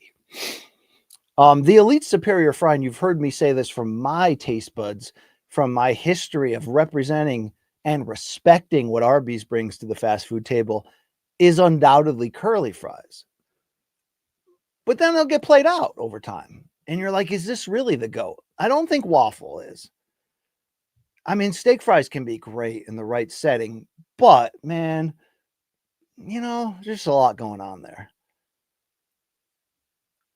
If you get if you're going to put out every type of fry and you're going to tell me each one tastes the same and it's going to be super elite, which one? I'm probably going to go for the skinny. I'm probably going to do it. All right.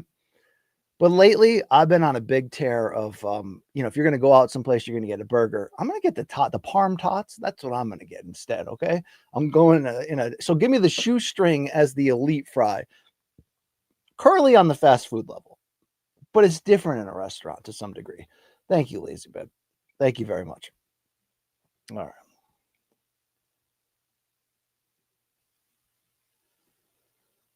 Matt coming in here. How many deltas does it take to Uber Eats at full potential? All of them, Matt. All right. How many you got?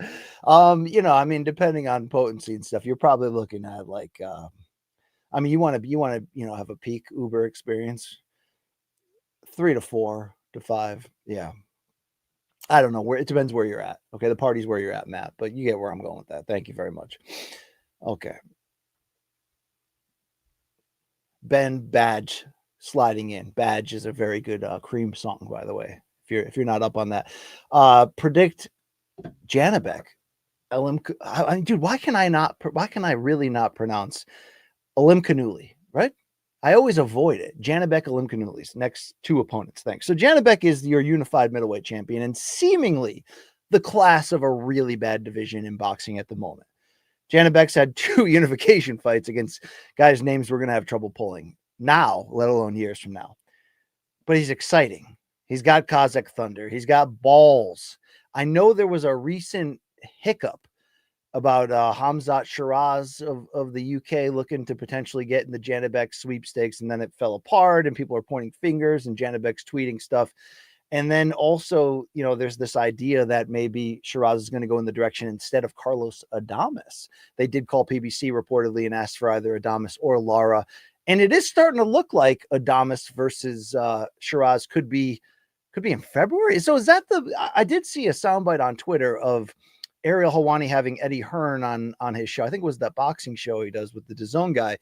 And Eddie Hearn said he had just got out of a meeting with His Excellency and the other players involved for that February 22nd Riyadh Season card, which I think we thought was going to be Daniel Dubois, AJ2. I have no idea what's going to be on that card. But Eddie claims it's the deepest and best card in Riyadh Season up to this point, which has been, a year plus? And he did seem to mention Shakur versus Zepeda potentially on that one. That's interesting. But it does leave... Dude, if I get Janibek's frustration. This division sucks, so the best thing he can do is be as active as possible and try to unify as much as possible. And he's trying that. He's hungry to call out at everybody. But if these guys don't want to get in the ring with him and unify, it's not like these sanctioning bodies are going to go out of their way to make that happen. So he's running out of opponents fast. I'd love for him to fight Adames. I think that to me would be it'd be a unification fight. It would be an absolutely fantastic fight between two very fun styles. I'd love to see him do that. I mean, I don't know what's eventually going to happen with Erislandy Lara and this WBA belt, meaning, he's been pushed up to full champion, but he's kind of been fighting smaller, blown up junior middleweights or welterweights, if you're talking about the Danny Garcia fight to a large degree. Is he going to eventually cash out or take on another huge name, or is it more about getting the defenses and keeping that going? It's going to be interesting to see. Janibek seems to be on the top rank side of the street. Will 2025 open the door for even more crossover fights, maybe even above and beyond, only if Turkey puts the money down? I've got a lot of interesting questions about 2025. We know the top-ranked TV deal with ESPN is up, I guess, in August. Will they go elsewhere? Will they re-sign? What does PBC look like? Can they stay healthy the rest of the year? Are those two on the outside looking into Saudi, or are they only team with Saudi for certain? Like, there's a lot of interesting questions.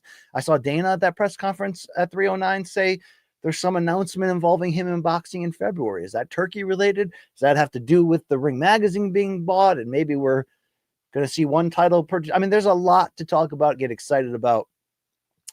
If the result is that the walls come down in boxing, because the model of where we were, obviously, the last 5 to 10 years is that it's not the Cold War of the early 2010s where these people wouldn't work together under any circumstance short of, Mayweather Pacquiao. But it's still under the idea that you're only going to cross the street for big fights when it's a big fight, when it's going to be a big commercial setup. And Janibek's problem in this case is not on that commercial level. But if 2025 tears down those walls, Mr. Gorbachev, more for the idea of survival potentially for these promoters and their, network deals. What do network deals look like in 2025? I don't know. It's an interesting time. Maybe that would allow Janibek to get what he deserves, which is not a lot of names in this division, but let's get those names up in the bullpen. Like, I'd love to see Jamal Charlo come back, whether it's at 60 or 68. Not come back and walk in and fight Canelo. No, I don't want to see that. But I do want to see him and his brother. I understand Jamal's gone through a lot personally in the last few years, but I'd like to see these guys use what they have left of their prime if they're mentally want to and they're in there. And let's see what we can make, particularly here at 160. Let's get Adames in there against other champions. Let's find out if Lara still is the real with that WBA belt. So if we get Shiraz coming up against Adames, that would start to answer a lot of those questions. But I got to see who Janibek has access to first. It's a tough time for this. Like, at what point does he go, all right, I'm going to 68 where there's more names? That's what I want to see. That's what I want to see. Thank you. Thank you, Ben Badge, for playing this game with me. Okay. Thank you. Let's see what else we got, Chin. All right. E-Dog is making a move today. E-Dog. Thank you, brother. I thank you. I got a lot of love back for you and the rest of the donks out there. Donk is a tough word. I didn't mean to drop that. It's a Luke Thomas word, but we're all donks at the end of the day, and Luke's content is very good too. Shout out to Long Island Luke Nocita too in the main card minute. Hope you guys are checking that out. Great dude, that guy. All right. Thank you, E-Dog. Appreciate that. Oh, Mark Matera coming in here. I keep forgetting to read these, or I could end up in that that Matt Hughes joke territory again. Mark says, what's the status on getting women's boxing's round times changed to match the male side of the sport? That's my question to you, Mark, and everyone else. Let's make that change now. I know there's this feel. I get some people in my DMs going like, BC, keep crying about Katie Taylor and she'll keep winning. I'm not against Katie Taylor. These are close fights against Serrano. I just feel in totality, Serrano's got bad luck, the raw end of the deal, like, two very close fights, two which I think you can make arguments that she won, or at least one, or, what have you, and she kind of comes up empty there. I hope they're interested in doing a trilogy, and maybe there's going to be so much money that they can't avoid it and they do it. And I don't think that they're necessarily, each side would be against that anyway, under any circumstance. But I really wish that argument I made earlier, and I wrote a piece about it on CBS Sports this week. I know everybody has the same idea or opinion because it's just time. It's time to change the rules now. Like these elite women's fights are great. Michaela Mayer versus Baumgartner, the Sandy Ryan, Michaela Mayer one. There's been such like really good crossover moments where I'm not crossover, but the idea that crossing over to that side of the men's boxing world that doesn't want to give women's boxing any time, those walls are coming down. They are. So I think what would really help that, like what's the biggest problem for Clarissa Shields in a lot of ways is drafting consistent opponents that people will care about. But I think what hurts her is the fact that she does have such a low knockout number, which is not for a lack of effort, but first and foremost, what the 2-minute rounds prevent are fighters, I think, getting the opportunity to get more stoppages, and in a lot of rounds where people get hurt, but then they kind of get off the hook. So I would love, even though Taylor's style is better for the old format, and even though she probably had, or definitely had the leg up entering both the first and second fight from a leverage standpoint against Team Serrano, even with Jake Paul's presence there, from the standpoint of saying like, you want to fight for my titles, you want to fight me, you're going to fight under the rules I prefer. But you literally have everybody in the sport saying like, what are we doing here? I mean, I don't see arguments made for let's keep 10 rounds and 2-minute rounds. No, you see arguments made for when is women's boxing going to get full equality? And it's going to be hard to see it get the full and equal financial equality, although they're making huge strides in that direction. The purses that Serrano and Taylor just earned, not made, they earned them. They deserve them. That's going to, inevitably raise the scale. It's going to be the rising tide in general. But I think it would say a lot for the women's game if these two great champions were willing to do this for a third fight, for the standpoint of like saying, why are we doing this? Why are we doing the old way anymore? It doesn't make any sense. I think you can make that same argument in tennis. Do they still do the smaller amount on the women's side? I don't know at this point, like what you're protecting by doing that.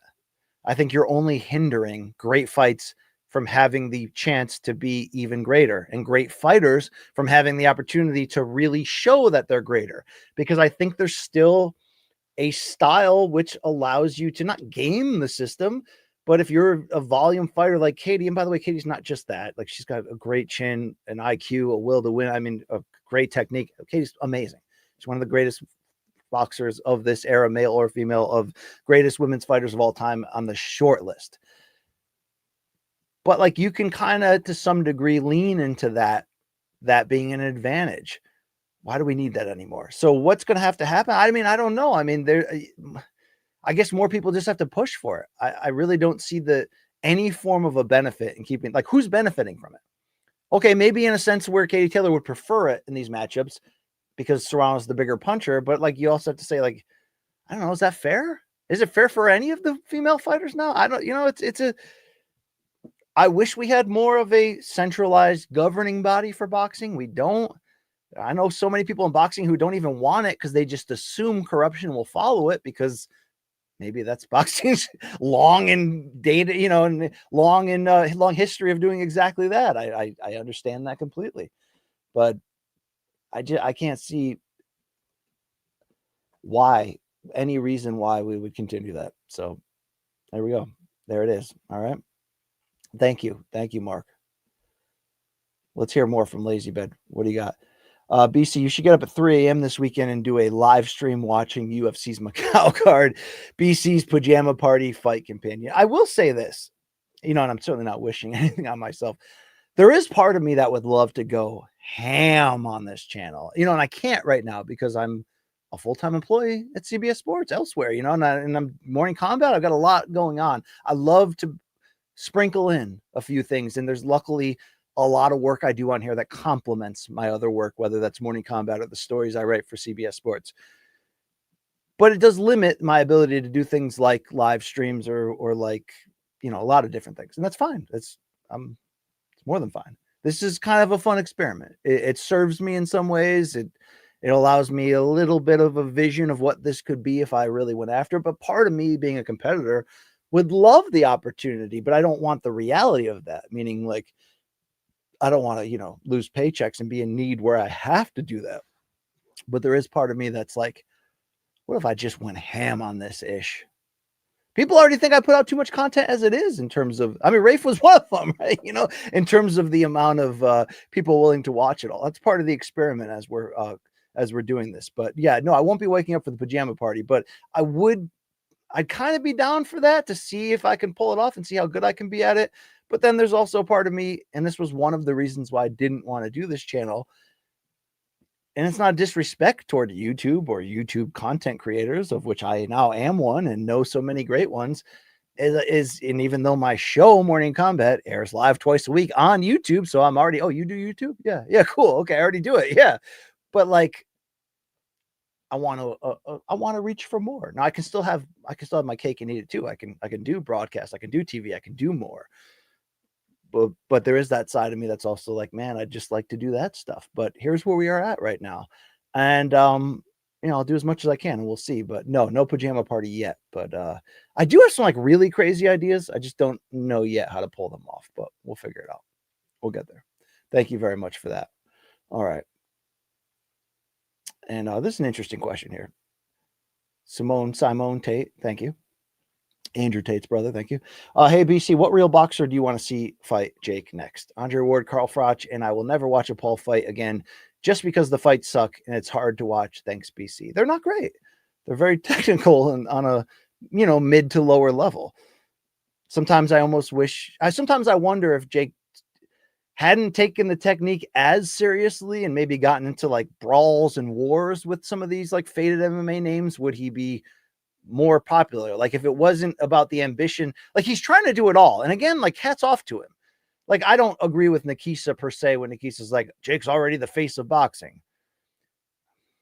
No, no. I mean, like, the Netflix thing and all the records that happened with that, Jake played a big part in that, but there's a giant Tyson size stamp on there. And I think we already learned in 2020 when Tyson came back against Roy and they did 1.6 million pay-per-view buys on Triller in the peak of the illegal streaming era, that it's really, Mike's the draw.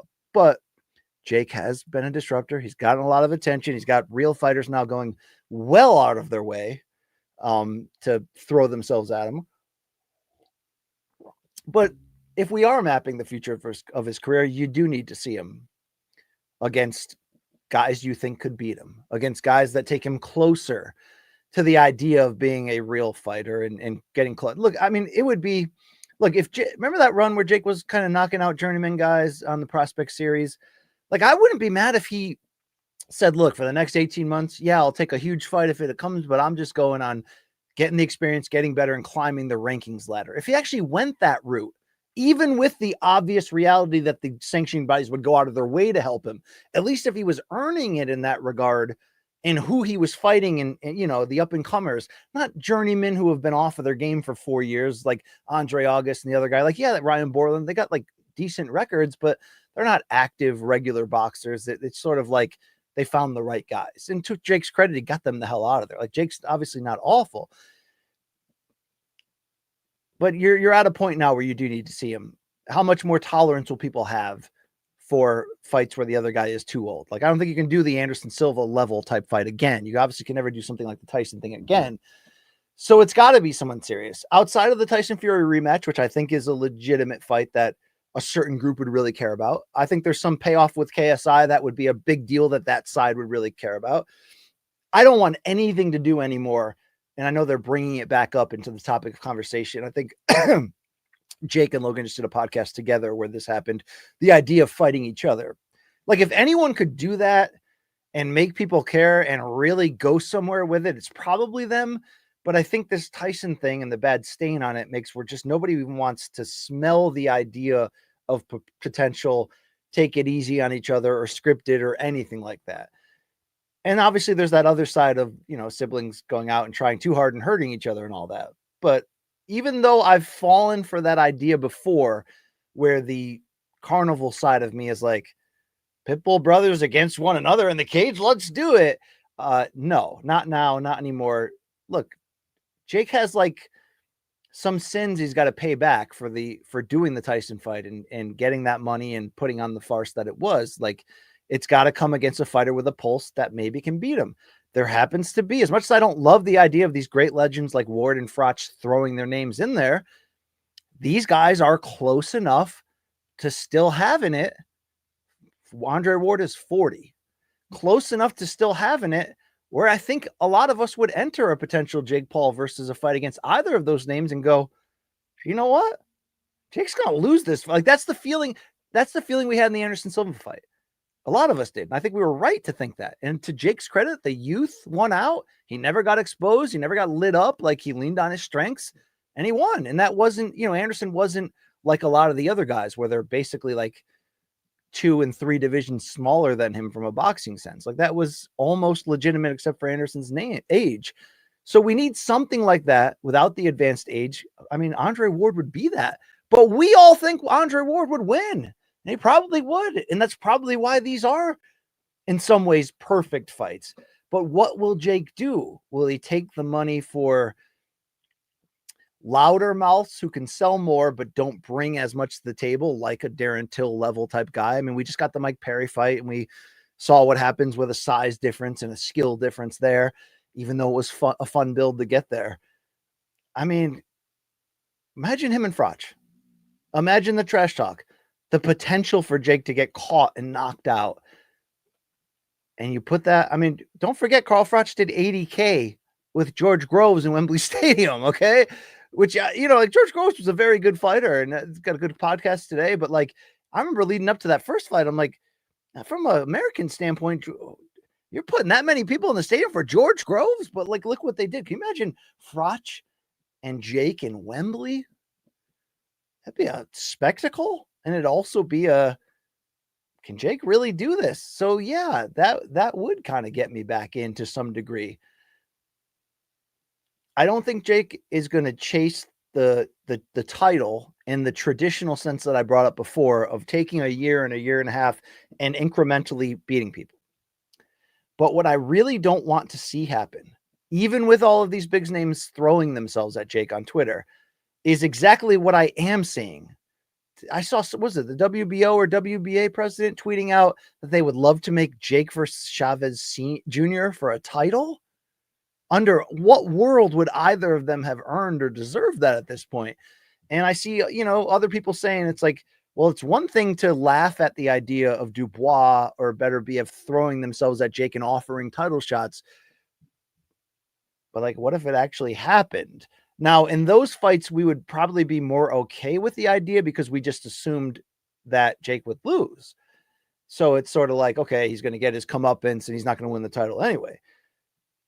But what if a sanctioning body does go out of their way to put him in with somebody who's as equally undeserving of a title, and then he gets a chance potentially to do that just because someone like the WBC would just be so willing to whore themselves out to make that happen?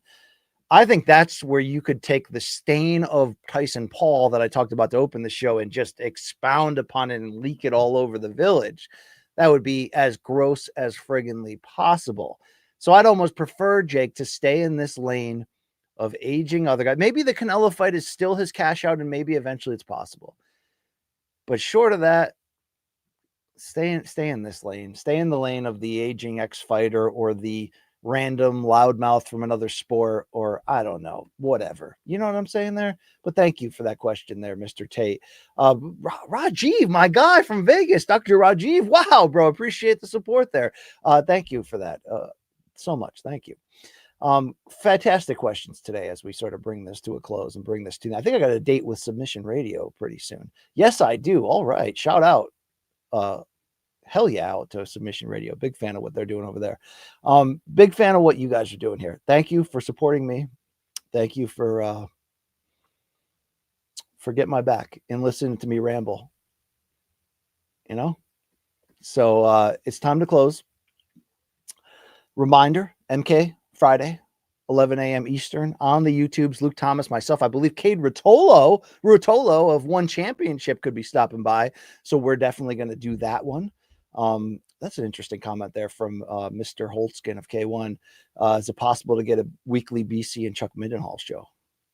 That's something I would something I'd be into. That's something I would be into. I do love that man. One of the finest in the game. Okay. That you're right. You're damn right, Lazy Ben. Okay, right. That's how we do it. That is how we do it right there. All right. We'll see a lot of you soon, boy. Okay. Yep, we love you too, Fancy. So yeah, check me out there Friday. Gonna have a couple of interviews sprinkled in the next week as well on the fight games. Some interesting names that have come across my purview. So we'll check that out. And please watch Inside the Box with Rafe and your boy BC. I think you'll like it. Thank you to Mikey for getting my back. Thank you to you folks for taking the time along with me on this journey as I talk about the same things every week ad nauseum in circles. It's like therapy. But instead of talking about our coworkers and our fear of financial disasters, we're talking about 90s NBA and pizza toppings. You know what I mean? So you get what you get and you don't get upset. Be well. Take care of yourselves, guys, okay? It's not always easy. There's a lot of curveballs life throws at you. But you can do this. Sometimes all you need is for one person to believe in you. Because sometimes the hardest is to believe in ourselves. But if it's got to be me, BC cares. If don't nobody else care, I believe in you. You're going to get through this, all right? Together. Let's do it. Don't steal my organs. Thank you so much. We're out of here.